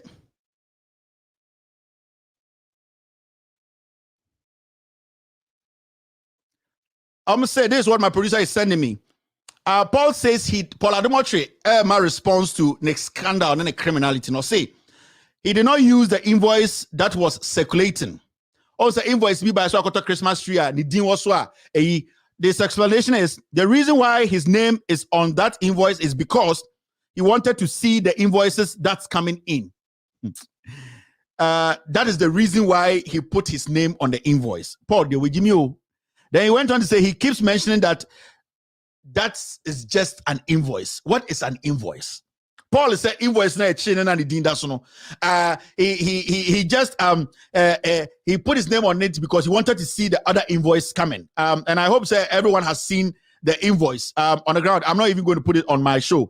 Christmas tree no some that my producer is sending me or say the dinner invoice. In fact, I need to put the invoice on the screen. Now, at least they will have an idea of what we are talking about. I wasn't going to speak on this, but it's very important to say you who the kind of people we are living. These people mentally they are not okay. I keep telling you, Paul, our problem. Now see this. The explanation and they know all man and they say. On any explanation, all much see and they say. No, I'm not going to do this. On the ground, I'm not going to do this. I think I'm not going to show this invoice. I will do that tomorrow. But the Paul I can't see and say, I'll say invoice, no, or the share. So send the other invoice coming, no, or per se, or whom dear Ebeba. We will deal with that. That guy, I told you, on your okay, psychologically, he's not okay. Yes, or you'll be honorable, you're intelligent. He should have resigned a long time ago. He should have brought a letter out and say, I'm done. I don't even want to be involved in this. I was living my life before this board. Even for the airport workers to release a statement to say, you, Paul, what you said is a lie. It should give you that indication. So they don't even need you. For the airport board, Ghana Airport Company Limited, board chair, to release a statement for the workers at the airport to say you lied, even in the statement, it should tell you they are not ready to work with you. You need to resign. What Jimmy to do? Start thinking. Are you stupid? How greedy can you be? What do you need? Why are you holding on to this? What is wrong with you? The little credibility you have at home, keep it. The little credibility that you have, keep it. Stop the ignorance. Release, just let the job go. Or your life depends on it. Oh, really? But you people keep telling us that you are self-made. You have worked so hard. You are all good. So we want to know. Just let us know. Now let's move forward. We need to do our editorial quickly. It's almost time for the editorial. Now, so the teachers issue, we all know, say, a year teacher training allowance, is waste. We don't have to talk much on it. Now look at this. This is going to happen very soon. Government to borrow 3.78 billion first quarter of 2022. When him said 2022, you started 2022, no. We have not made money as a country. Because as we sit here, we are just waiting for e-levy money. About 52.5 billion. That's fine. We are waiting for 7 billion. About 52.5 billion. Obian can wash you. 52.5 billion. I wish that you could release a statement say the president and the government should tell us where our 52.5 billion went so that we can also talk about the e-levy. Nana, these are things we want you to add your voice. journalists like us, young men like us, we have gone through the mill to go pull documents. We expect people like you with voices to pick it up and re-echo it. These are the things we need you people to do. So, Akuffo Addo, with all due respect, and I'm 52.5 billion as we speak. We're down for Akuffo Addo no. Now buy no. You need to be Nana, me assure say I will see you into e-levy. Tell Akuffo Addo say, who may be at 52.5 billion. With all due respect, I have no problems with you. I respect you a lot. But let us do the right thing. Now, I was saying say I cannot down. First quarter year, yes, I could bob 3.7 billion. Cities, SRD Abekande Ohono. 3.7 billion. 2022 we are starting here. Ghana nyes kabia munusa. Budget ni kwa approve here. Yet the government cannot tell us say be January yenya 1 million, 2 million yenya hwe. Ejuma kra yenya continuous job. Holidays are yet in January, a doors change working days. And so yet your plan say you 3.10 billion. 52.5 billion should be to for that way 52 billion shano obianka hwasem. Yabobo dam yegu Ghana. With all due respect. Are we okay? Are we insane? Can't we see say why are we not asking for the 52.5 billion? Why is everybody quiet? Yes, I come up with 3.7 billion. Now let me tell you something. Kind of Furiata, on your economist too. Baumia, he's not an economist too. Mameka bi binchiremo. These people, they just want power. We need power keke. And then they needed somebody to be the money box keeper. Kind of Furiata, they keep money box, no. These Sakawa boys, they just needed somebody. Ken does not know anything about sustaining an economy. Ken is not a financial person. Ken puts together banks. As I sit here, I can put together a bank. You know that. I don't need to do much. I need people who have ideas about putting together a bank. I can work with them to put a bank together. But how to run the bank is the problem. So these people came in and said, "Can you data bank?" He is one person on one pot the brain behind data bank. So you people sitting there, you don't have an economy. You don't have somebody running your economy. Mameka Ibinchiramo. John Kuma is your deputy finance minister. John Kuma never save mo. It is Oforiata Ejimia, with all due respect to Oforiata. Now, Oyenyomana and Fire. John Kuma never to make us, oh, let us fix this, because of my banking. John Kuma. John Kuma Rebecca said, oh, Ken Oforiata is getting this wrong. Sir, please, I would like to talk to you about. I think this figure isn't right, because you know my background. John Kuma. And Baumia, and the economic DND. Baumia, go and read his resume. There's one thing Baumia is hiding from you people you don't know. Baumia has always been part of a team. He has never had an organic idea. Go and read his resume. Oh, he was part of the team, the Bank of Ghana team that drafted this. He was part of the team that drafted. Baumia has not. Since say Baumia studies also an economist. Onye Bibia from Onwankasa or Kreti, Onu Nekuta blueprint. No. It is always a team and he's part of it. And no nobody beat him. In Tiabana said deputy governor. Mr. Go and read his resume. We will do that, not now. Baumia is an imposter. Every single thing. Biano. Uko reading the resume. He was part of the team. He was part of the group. He was part. Baumia. Pulling the resume. Baumia is not somebody who can think through things and say, I actually, in fact, came up with the blueprint of this. No. Why do you think today he has run away from economy? Also, the best economist, and he's the best digital DND. The issue, as we talk, see e-pharmacy, e-pharmacy. But he does not know what he wants. He's ignorant. Mutam Ghana shed in Sema 3.8 billion. But same Mutam Ghana shed said that day na Ghana be good. A man who cannot make decisions for himself. You want to give Ghana to him. Now, so I am going to end the social media segment here. It is time for the editorial of the day. You're still watching With All Due Respect Extended Version.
All right, thank you very much for staying. You're still watching With All Due Respect extended version. It's time for the editorial of the day. And as you can see, let me pull the okay. So Nana Addo Dankwa Akuffo Addo, and you be prove you have said Nana Addo Dankwa Akuffo Addo is a fake lawyer and that he never practiced law in France. Nana Addo Dankwa Akuffo Addo, the president of the Republic of Ghana, onye lawyer, one practicing law bia in France. Say ote baby say Nana Addo Dankwa Akuffo Addo say or practicing law in France from 1970 to 1975. Tell him say he's a liar. And I'm going to prove this to you. I am going to add documents to it. I'm going to send this out after the show. With all due respect, on the ground, Mr. P, Mr. S, watermark it and put it out there. Before I start the editorial of the day, I want you people to understand, say, if any journalist in Ghana, from wherever media house to wherever media house, investigative, whatever, say, on second this document, if you get this document, I want somebody to prove me wrong. I want a journalist in Ghana to follow up. The contacts are on it, where the source is also. I want one journalist in Ghana to go and do a fact-checking job for me. And see, say, if I am lying, and I say, it is important. I really need that. And I really need somebody to do that. A media house should do that. Because I am going to show you documents from 1970 to 1980, names of almost 700 lawyers are Omone Kude brothers. A law firm, a American law firm, na omo ebi ewo UK, ewo bi of France. Nana Addo Dankwa Akuffo Addo say one omo France no eye adwuma for almost 4 years. And sana Oba Ghana 1975 to be sworn in as a lawyer. Now the reason why I'm doing this is because for a very long time now, Nana Addo Dankwa Akuffo Addo has paraded or carried himself as a renowned lawyer who worked in France. Even in the UK, Nana Addo Dankwa Akuffo Addo keeps telling us, say, he has worked there as a lawyer. Till date, he has not been able to prove it. Remember, Akuffo Addo was asked the law certificate when he said it's missing. Now, as journalists, it's our job to make sure that people who lead us or are leading us today, we get to know who they are. They really are, what they stand for. Now, what I'm about to show you today, or the things I'm about to put out today,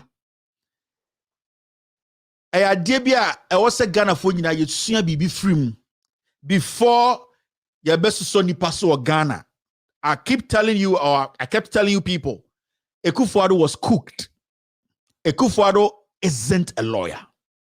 Nana Addo Dankwa Akuffo Addo, he was prepared by the media, Gabi, the Ghanaian Statesman newspaper, those things, they cooked Akuffo Addo for us. Now, sir, Uko Akuffo Addo Wikipedia page, this is what you see there. And let's take our time and look at Akuffo Addo, the resume, the Wikipedia page, when you go to early life and education. Nana Addo Dankwa Akuffo Addo was born in Swalaba, Accra, Ghana, on 29th March 1944. To a prominent Ghanaian royal and political family as the son of Adeline and Edward Akuffo Addo. His father, Edward Akuffo Addo from Ikropon Ikuapem, was Ghana's third Chief Justice from 1966 to 1970. Chairman of the 1967 to 68 Constitutional Commission and the non-executive president of Ghana from 1970 till 1972. Akuffo Addo's maternal grandfather was Nana Se Oforiatta, king of Achim Ibuakwa, who was a member of the executive council of the governor of the Gold Coast before Ghana's independence. He is a nephew of Kofi Asante Oforiatta and William Oforiatta. J.B. Dankwa, William Oforiatta, his grand-uncle was J.B. Dankwa, another member of the Big Six. He started his primary education at the government boys' school at Dabraka and later went to Kimbu in Accra Central. He went to England to study for his O-level and A-level examinations at Lansing College, Sussex, where he was nicknamed Billy and joined the Anglican faith. He began the philosophy, politics, and economics course at New College, Oxford in 1962, but left soon after. Let me take this again. He began the philosophy, politics, and economics course at New College, Oxford in 1962, but left soon afterwards. He returned to Ghana in 1962 to teach at the Accra Academy before going to read economics at the University of Ghana, Legon. In 1964, earning a BSc Econs or economics degree in 1967 with a third class. He subsequently joined Middle Temple and trained as a lawyer under the apprenticeship system known as the Inns of Court, where no formal law degree was required. Let me take this again. He subsequently joined Middle Temple and trained as a lawyer under the apprenticeship system known as the Inns of Court, where no formal law degree was acquired. He was called to the English Bar, Middle Temple, in July 1971. He was called to the Ghanaian Bar in July 1975. Akuffo Addo worked with the Paris office of the U.S. law firm Coudet Brothers. I'm going to take this again. Akuffo Addo worked with the Paris office of the U.S. law firm Coudet Brothers. In 1979, he co-founded the law firm Prempeh & Co. So as you can see from Nana Addo Dankwa Akuffo Addo's Wikipedia page, or basically his life achievements and his educational background, he got third class in Legon. He came to the UK. He actually was an apprentice at a law firm. It wasn't any formal, he wasn't given any formal certificate. He wasn't actually issued a formal certificate to say that he actually completed law school. And the same Wikipedia or the same record shows that he worked at Coudet Brothers. And Coudet Brothers, an American law firm that had branches in the UK, France, and the US itself. So Akuffo Addo said that he worked with them. Now remember, I'm trying to find this video, and I need to find it because it will really help us. I'm trying to find a video. Akuffo Addo had an interview with the French ambassador in Ghana on the ground. I need to find this because it's very, very important that we play that video. The reason why I want us to play that video, Mr. S, get me that video. It's very, very important. I really need it. Akuffo Addo was interviewed by the French ambassador in Ghana. And he stated in that interview that he actually worked in France with the Coudet Brothers. Now, what I'm trying to do right now is to go to find you the video. Send it will make the conversation very, very easy. Mr. S, I was supposed to pull this. I don't have it here. If you have that interview, Akuffo Addo and the French ambassador, send it to me right now. We need that video right now because I need to play for listeners to also hear for themselves what Akuffo Addo said when he had that interview with the French ambassador. It's very important. So, Mr. S, if you can pull that out for me, I'll be very, very happy before I move forward with this expose. Let me see. I know I'm going through the archives. I know it was sent some time back. Let me see. Yeah, so I've not found it. Mr. S, try and pull it, and then let me have it here on the system. You can send it through all the platforms. I will get it. I'm hoping I get it here because the reason why I'm here when is me pesa Ghana fo nyina ete in 7 ase na obi nka se me ka asem ehye Akuffo Addo ano. I don't want that. Anytime me betna ha, I always try to play what it's on record. and Kevin Nekaye, even in an interview with the French ambassador, Nana Addo Dankwa Akuffo Addo himself said that. I know, Mr. S, you pull this out for me quickly, MIAUC. So I'm going to go ahead and do the editorial. So video, when it comes in, what I'll do is I'll pause and play the video so that when he had that interview with the French ambassador. I'm worried. I really need to have this. Mr. S, try and pull that for me. It's important. Akuffo Addo and the French ambassador. I take the blame for this, Mr. S. I was supposed to let you know when we were doing the production to have all this ready. This is my fault because we were too busy today. Too many things were happening. So if you get it, Mr. S, if you can hear me, give me a signal that you are okay. Mr. S, thank you very much for bringing the video in. Thank you, Mr. S. Let me try and get you the video right now. What he said when he had a conversation with the British ambassador. Thank you, Mr. S. Thank you very much. This is what he said. Let me move the video here. So let's listen to Akuffo Addo when he met the French ambassador when he was talking about practicing law in France.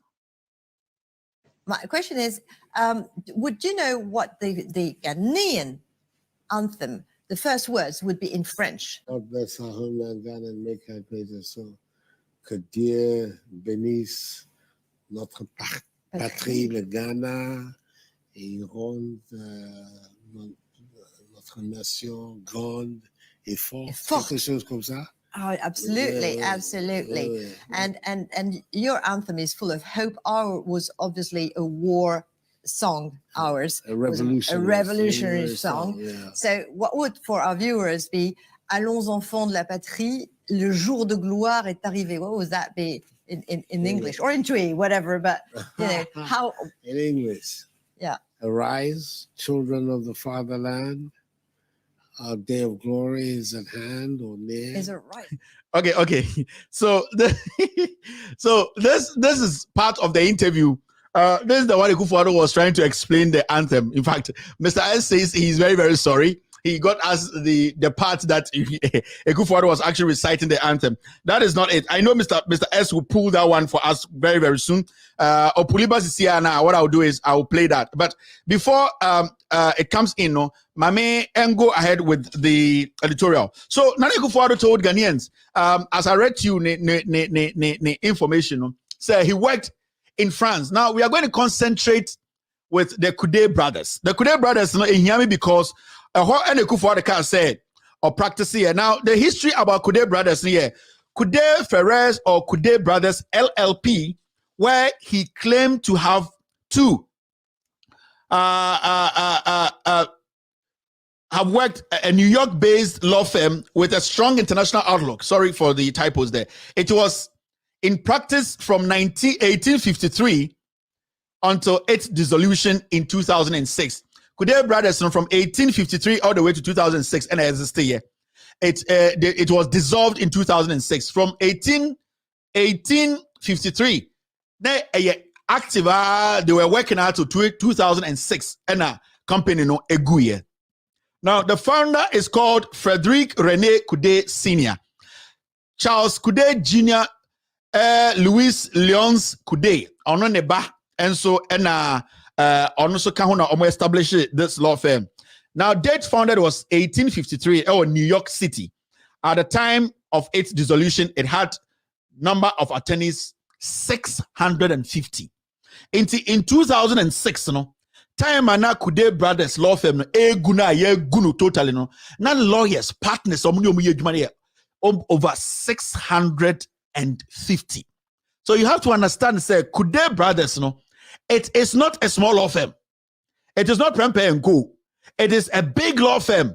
And the reason why Kude brothers are very, very famous and are very reputable in for big lawyers around the world, respect them and say they have been very consistent as a law firm internationally. And when I say locally, in America, in the UK, reputable lawyers have worked with this law firm. Even at its weakest point, I just say company the ebegu baby krana eduse ebegu krano. It has been around for 153 years now. Ebegu krano it had over 650. Time na ebegu krano lawyers are not omni. Now you have to understand that this law firm is not a small boys law firm. Now Akuffo Addo in his reason what they shame say oni kude for and a year juma. Time na our France from 1970 to 1974. Now, the question everyone is asking, say, when Akuffo Addo was with Kude Brothers, law firm now France, what kind of practice, what kind of lawyer was Akuffo Addo? Was he a corporate lawyer? Was he practicing corporate law? Like, is it a corporate practice? Time na or na a criminal practice. Na a civil. And I say something like commercial law. Was it criminal law, commercial law? And I say corporate law. This is something Akuffo Addo has not really spoken about. Even though we know Kude Brothers to be a law firm, they were basically a law firm. They were an international law firm for international companies, multi-million-dollar companies. They make sure they see to contractual agreements and a whole lot of international agreements and monetary issues. Now the issue is Akuffo Addo kasa say, oh yeah, only Kude Brothers for Yejuma of France, but he did not specifically say what he did. Because if you are a lawyer, if you are practicing in France, you should have your field. You should have a specific field that we are good at and partners you work with. But to date, Akuffo Addo has not been able to tell Ghanaians, time and our Kude Brothers, and also Oye Juma Kude Brothers, specifically law and Oye. Now, let us move forward. I am trying to get you the video from Mr. S. Senebeya. It will be easy because that interview has a lot in it. Now, do you know, sir, when you go to Air France, there is an organization, and I say a body, and I say institutional, their job, and they say, lawyer bia obeba Ghana, obeba France, any lawyer that comes to France, one practice of France, and I say, we now certificate of France, Oba, they have to give you permission or authorization to work in France. And that body in France, it is called the Council National du Bureau, and I'm afraid CNB. So when you go to France, that body is there. Lawyer, free, what we call maybe free UK, like Akuffo Addo came from the UK. To practice in France, you will need to send all your documentations, all your certificates, all your documents that shows that you are actually a lawyer, for them to clear you, for them to give you authorization to work in France. They are called CNB, Council National du Bureau. I have personally called that office and I've asked them, say, look or check your data. Was there anyone called Anna? Was there at a point in your work from 1970 to 1980? That's why I say Akuffo Addo may mad a gap more. 1970 to 1980. Lawyer be for UK by a friend Nana Danko Akuffo Addo obe practice with Kude Brothers. Now those watching me, Council National du Bureau, you're closing it down. It has not been closed down. You can contact them. You can call them. You can email them. The journalists listening to me tonight. Council National du Bureau. And I said, Bureau National du Council. And then is the same. Thank you very much, Al Hassan Jr. Bureau National du Council. From to check. Ebusomo say, was there a point between 1970 with a Dragonako to 1980? Say a lawyer from UK, a friend Nana Danko Akuffo Addo, came with a certificate to be sanctioned or given permission or authorization to practice with Kude Brothers. I have called. They said they cannot find anything like that. But Obiabeka said, Kevin Akanekeke. Kevin to me prove it further. Kevin needs to prove further to show, say, Nana Danko Akuffo Addo actually any Kude Brothers are Juma from 1970 to 1980. And can normally cause some from 1970 to 1973. Easy.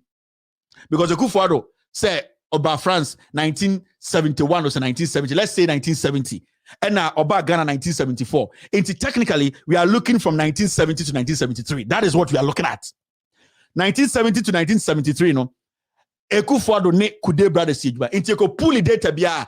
We should not even worry ourselves. But because I wanted to give Akuffo Addo the benefit of the doubt, bia date in the so I opened it out from 1970 to 1980. 10 years.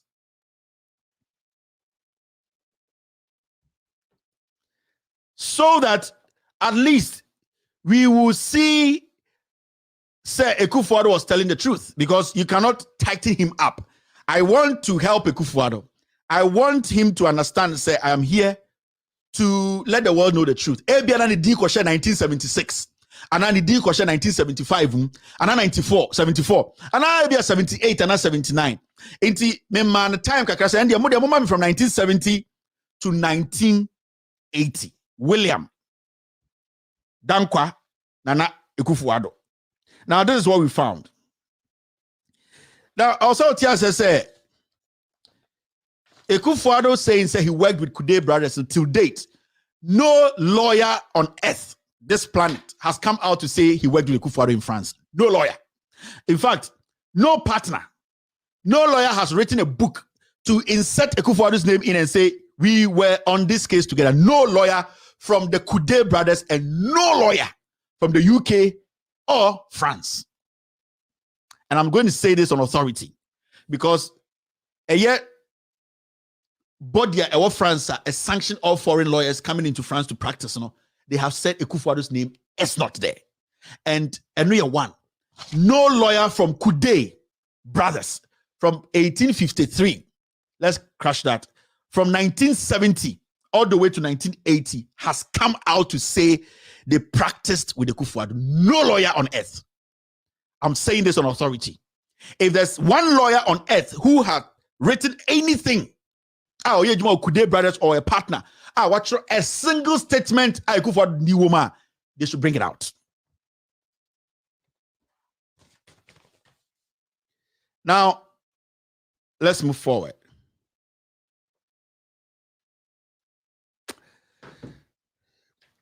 You see this?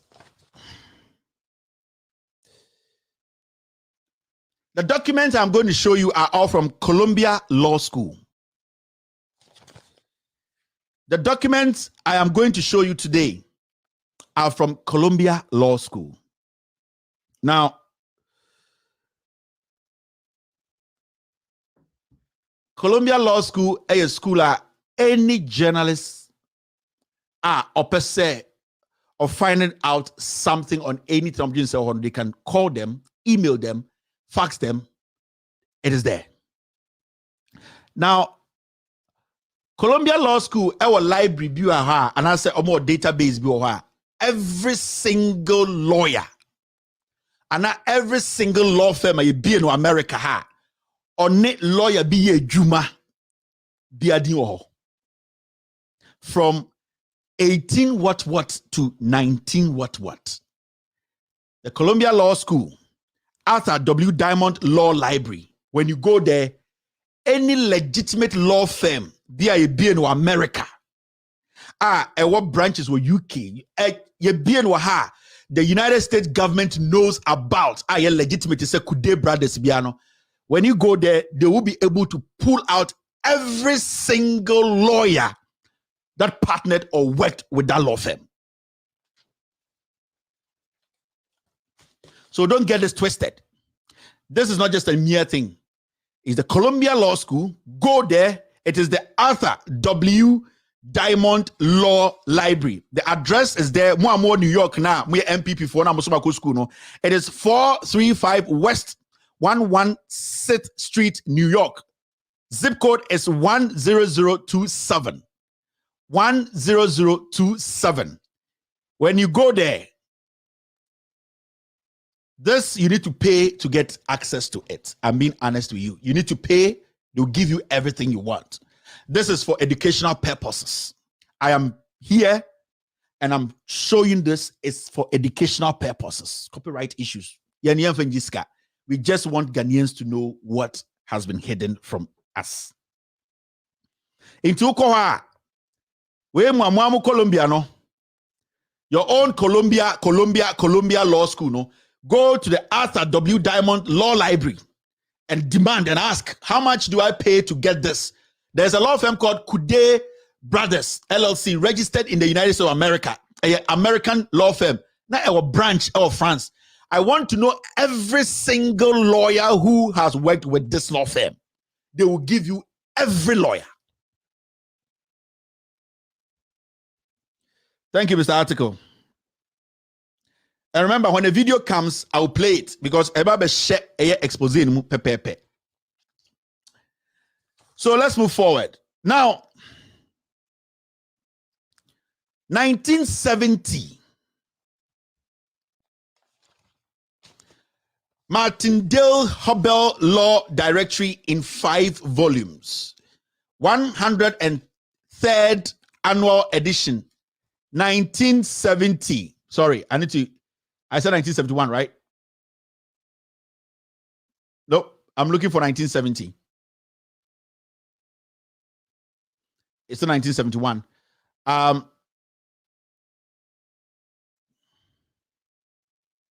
Okay, so I need to pull 1970 right now.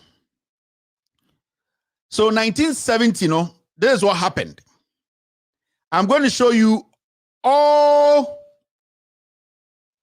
the lawyers are Juma Ewo Coudet Brothers. Okay, let me pull 1970 for you here. I think there was a little bit of so this is the 1970. I'm going to show you the list. And remember, this is a very bulk document with so much in it, with all the names. And when I show you here, I'll zoom in.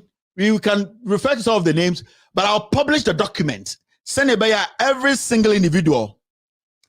Every single individual can also download it and read and check the names by themselves one by one. It's very, very important. It's a bulky document. So 1970, 102nd annual edition, 1970, volume 3, lawyers, Montana, Oregon, complete legal directory service. So Okoha, they will give you every state you want, but when you open the book, every country knew that particular law firm. Now, when you look at this,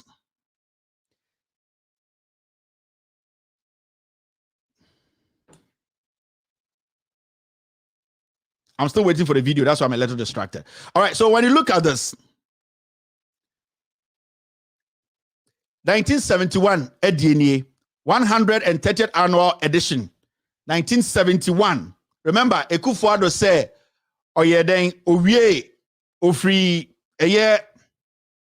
he said, Wikipedia said he was called to the English bar in 1971. So assuming he went to Paris in 1971, he was there from 1971 to 1974 because 1975, no Ghana, he was sworn in 1975. I'll come back to France. So we are looking at the window between 1971 to 1975, but we are going to look the window from 1970 to 1980. Now I'll publish all the documents. It's a lot. That's why you see me trying to move around. Now look at this. You see where I have marked red. Now, where I have marked red is Paris, France office, resident partners. And these are the lawyers who worked with Coudet Brothers. Now, so who reading very well, you see, say, on the right side, maybe I had it red. You had it red, I'm this was the France office. The Coudet Brothers, they had offices in the UK and the US. Over US, different states.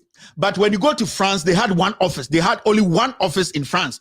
And this is the 1971 list of lawyers who were practicing with Coudet Brothers. And I wish I could expand it more, but I can't. But I can sit here and read some names to you. I'll publish this document.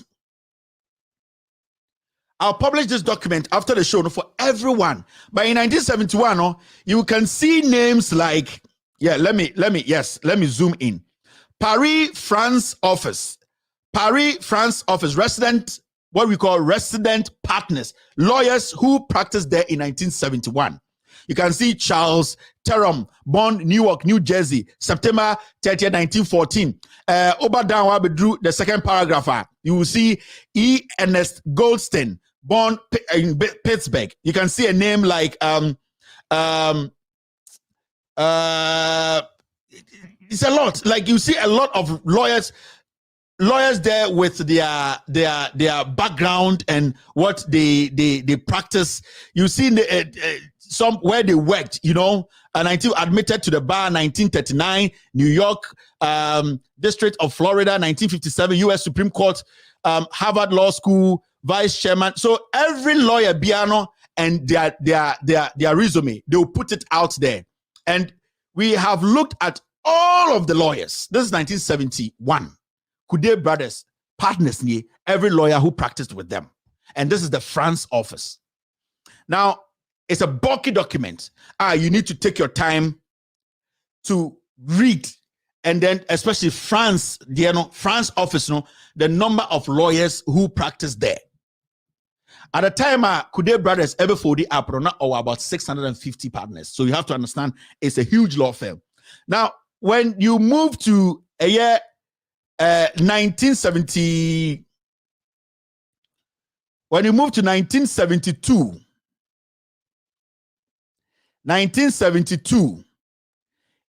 and also it's a huge document. And in the 1972 document, Kude brothers, when you go to the France officer, any other red you can see it here.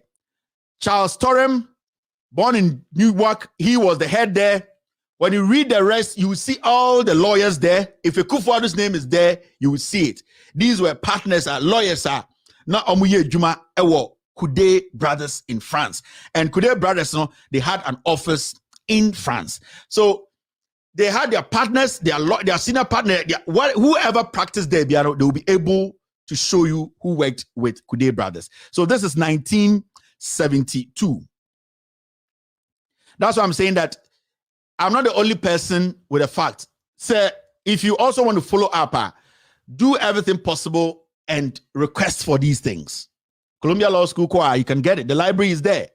The next one is 1973. 1973.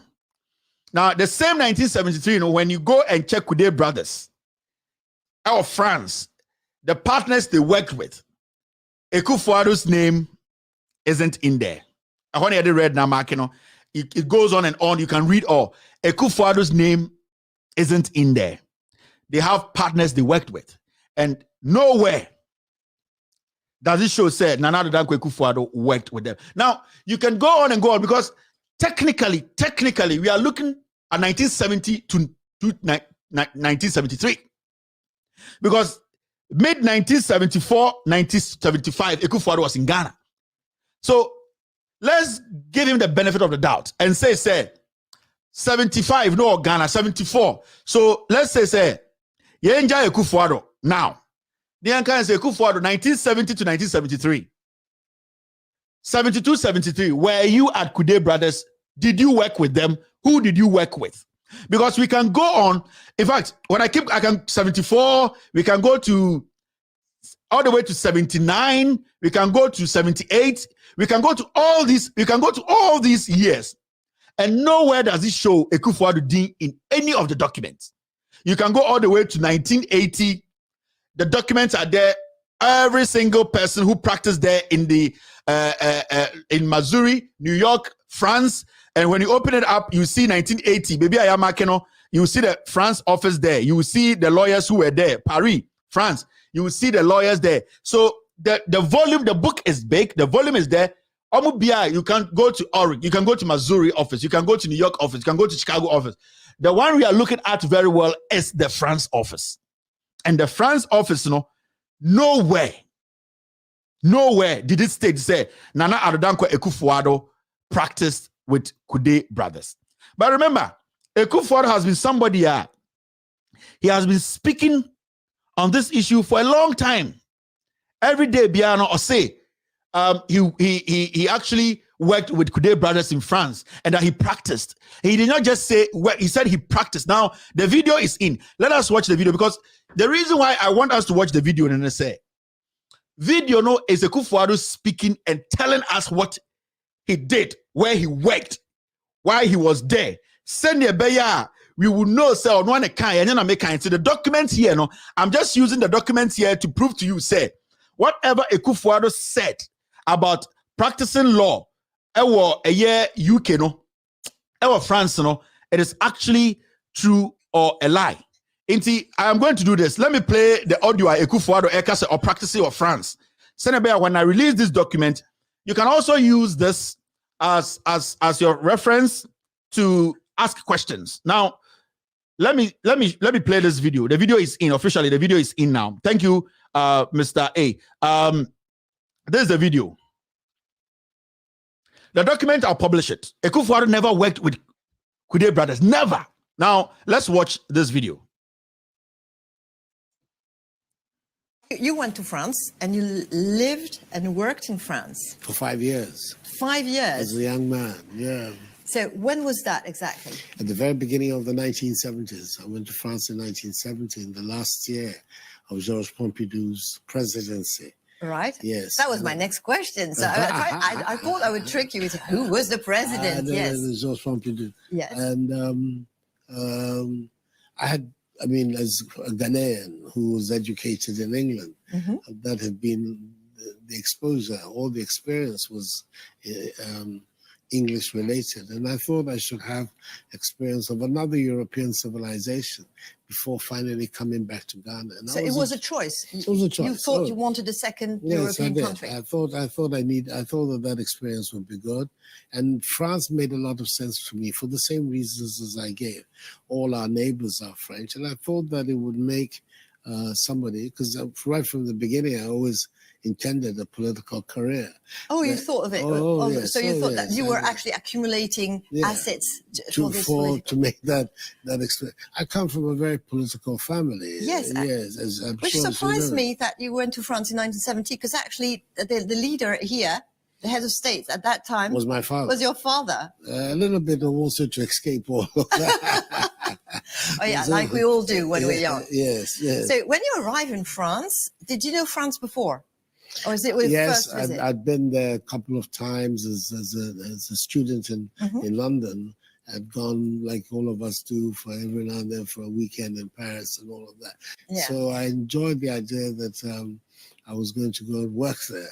And I was fortunate. A very famous and very well established American law firm was good enough to offer me a job in Paris. In Paris as conseil juridique, as they were known in those days in Paris. Those of us it was the very beginning of a career of a lawyer when you begin as a conseiller juridique. Absolutely, and I began it in France. Right. Really an extraordinary experience for me, because the firm was the main law firm for the major American companies that were doing business in Europe, in France and in Europe. So you found that the big American multinational companies, Ford, Lockheed, Bank of America, Citibank, all of these were clients of Kude. And it gave me a big insight into how those corporations work and the mindset that animates them. They also had important French companies, especially those who had a lot of international exposure, like Marcel Dassault. The French aviation company was a client of Kude's as well. And one of your clients was also wine company, or is it? Yes, Lille. What strikes? So that's Akuffo Addo telling Ghanaians, but he could not mention anyone he worked with. He could not mention any case he was involved in. He could not mention any particular lawyer that he actually worked with at Kude Brothers. Now we have gone into the books. We have done all the checks. We are going to release the document for the world to see. Now, this is a man who has carried himself around the world and Ghana that he actually worked in France with Kude brothers. You can see, sir, in his presentation or his answering, he was still thinking the Obeka next. The man is full of lies. They cooked the Akuffo Addo for us from day one. Because he has never said anywhere else a specific case that he was part of, a specific lawyer he worked with, a specific day he went to court, a specific case that he handled. All that he tells people he worked with Kude brothers. Now, the video is very important to me because the kind of person he is. I didn't say it.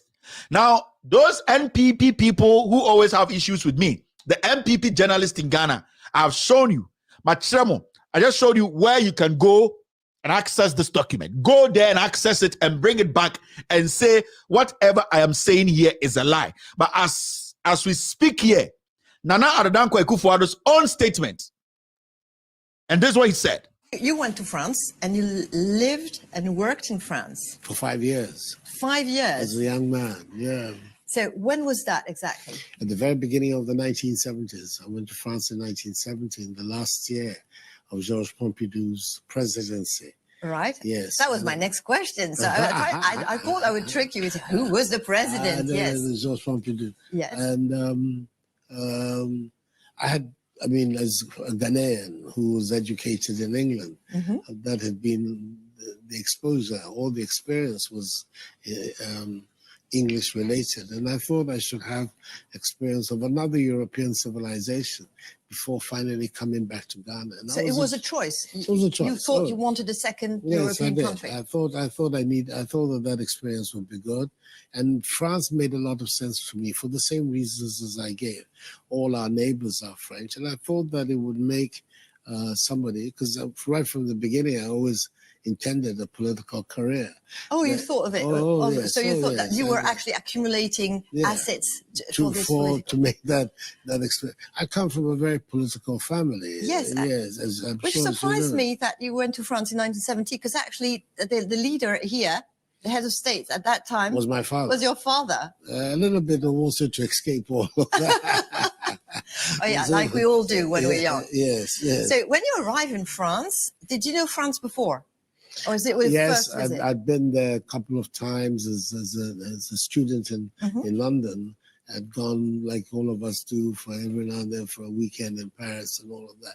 Yeah. So I enjoyed the idea that I was going to go and work there. And I was unfortunate. A very famous and very well established American law firm was good enough to offer me a job in Paris. In Paris as a conseiller juridique, as they were known in those days in Paris. Those of us it was the very beginning of a career of a lawyer when you begin as a conseiller juridique. Absolutely, and I began it in France. Right. Really an extraordinary experience for me, because the firm was the main law firm for the major American companies that were doing business in Europe, in France and in Europe. So you found that the big American multinational companies, Ford, Lockheed, Bank of America, Citibank, all of these were clients of Kude. And it gave me a big insight into how those corporations work and the mindset that animates them. They also had important French companies, especially those who had a lot of international exposure, like Marcel Dassault. The French aviation company was a client of Kude's as well. One of your clients was also a wine company. So that's your Akuffo Addo. We expect to say those people defending Akuffo Addo on radio and on TV. Tomorrow they'll come out and say that Kevin Taylor is denigrating Akuffo Addo, and that will prove to Ghanaians and say Akuffo Addo actually worked with Kude brothers. He practiced there. He was on this case. His partner was this person. We are yet to receive any document from anybody around the world say he was there when Akuffo Addo was there. No lawyer, nobody, even the secretaries or nobody has been able to come out to say they know this man. He worked with us. We are still waiting. After this show, we will release this document. We will let the world know. We have to start asking questions. Akuffo Addo is hush puppy. Akuffo Addo is hush puppy. He was cooked. He is an imposter. That's why I told you before I ended 2021 edition and said, let us not focus on Akuffo Addo. But our focus should be on Bawumia and Alan Cash. They are the new criminals. Those are the people you need to look at. Omo and Akuffo Addo per se, to help him, protect him, so these kind of crimes and lies. So it is important. With me, if you want to show me somewhere Bema or your bar, the MPP journalist Kwame Sefakan, Ekuya Poki, Paul Addo MPP, net 2 for journalists or man FM for how can Mumpo every document Mamuntimin can put Chirasia.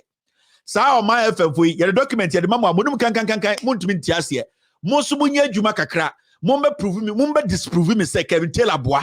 Mosubu Frey, Mokoya mo checks, Akuffo Addo new way na Juma. Namunja dia moya oni Jimina mo say chrono. You see, inti MPP journalists na more Ghana. I've given you work. There is an assignment. Go and do it and come prove me wrong. Me person will disprove me na mi jai me Juma no. Because so Emma Ghana is too much. NPP PhD holders.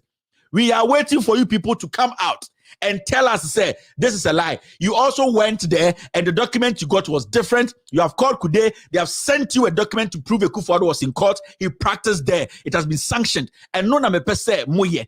MPP reporters, Ekuya Poki, Kwame Sefakan, Kweku Bako, Paul Addo Maneze Azuri, those communities, Asempa Obi, or my you the MPP representatives in Ghana, no, I am telling you, you know the same platform.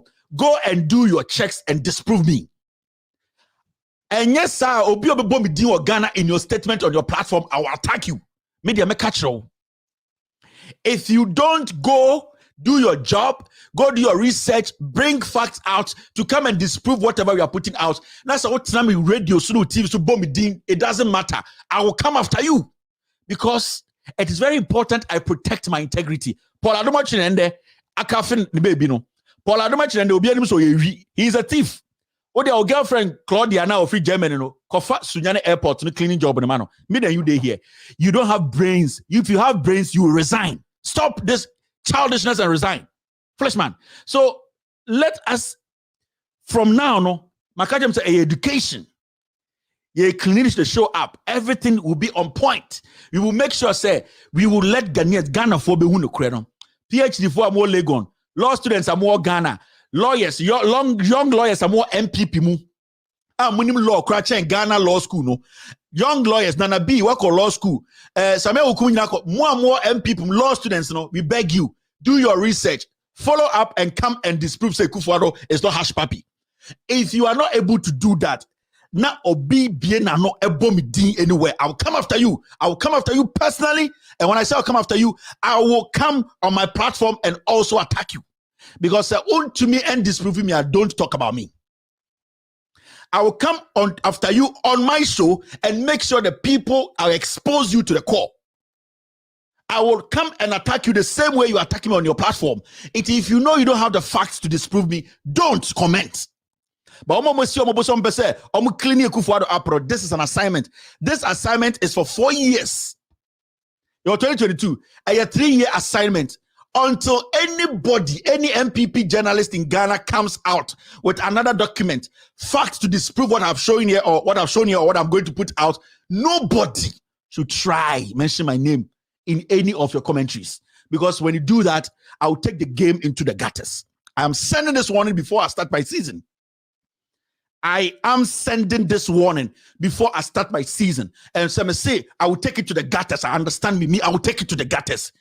So I will let it, because if you don't want trouble, don't dare discuss me. If you don't have alternative facts to disprove me. I keep telling people, I am not that soft. This job is a tough job. I am setting the rules for 2020. If you can't disprove me, don't comment about me on your show. Me here obia publicity. I don't need it. When I put a scandal out, See, for almost 5 years, I have done scandals and done scandals. It is recently that I see Ghana Web carry my story. I'm not going to applaud them and I'm not going to criticize them. It is their own job. They have to sit down and analyze it. Will this help their brand? Will they help Ghana? I will never come sit here and say Ghana Web is taking one of my stories. No, it is their job. If you want to help the people by giving them the facts. And if you're a journalist here, me here publicity will be a platform. So this platform, no adverts. I don't need anybody's coin. When we want to run adverts, I will come here and tell the people I want adverts. So I don't need your publicity. All that I need is help me push the facts out there. Finito. If you cannot do that, don't mention my name. Because I will send the game into the gutters. You know what I can do. Time and your It's a simple thing. After this short break, I will pick phone calls.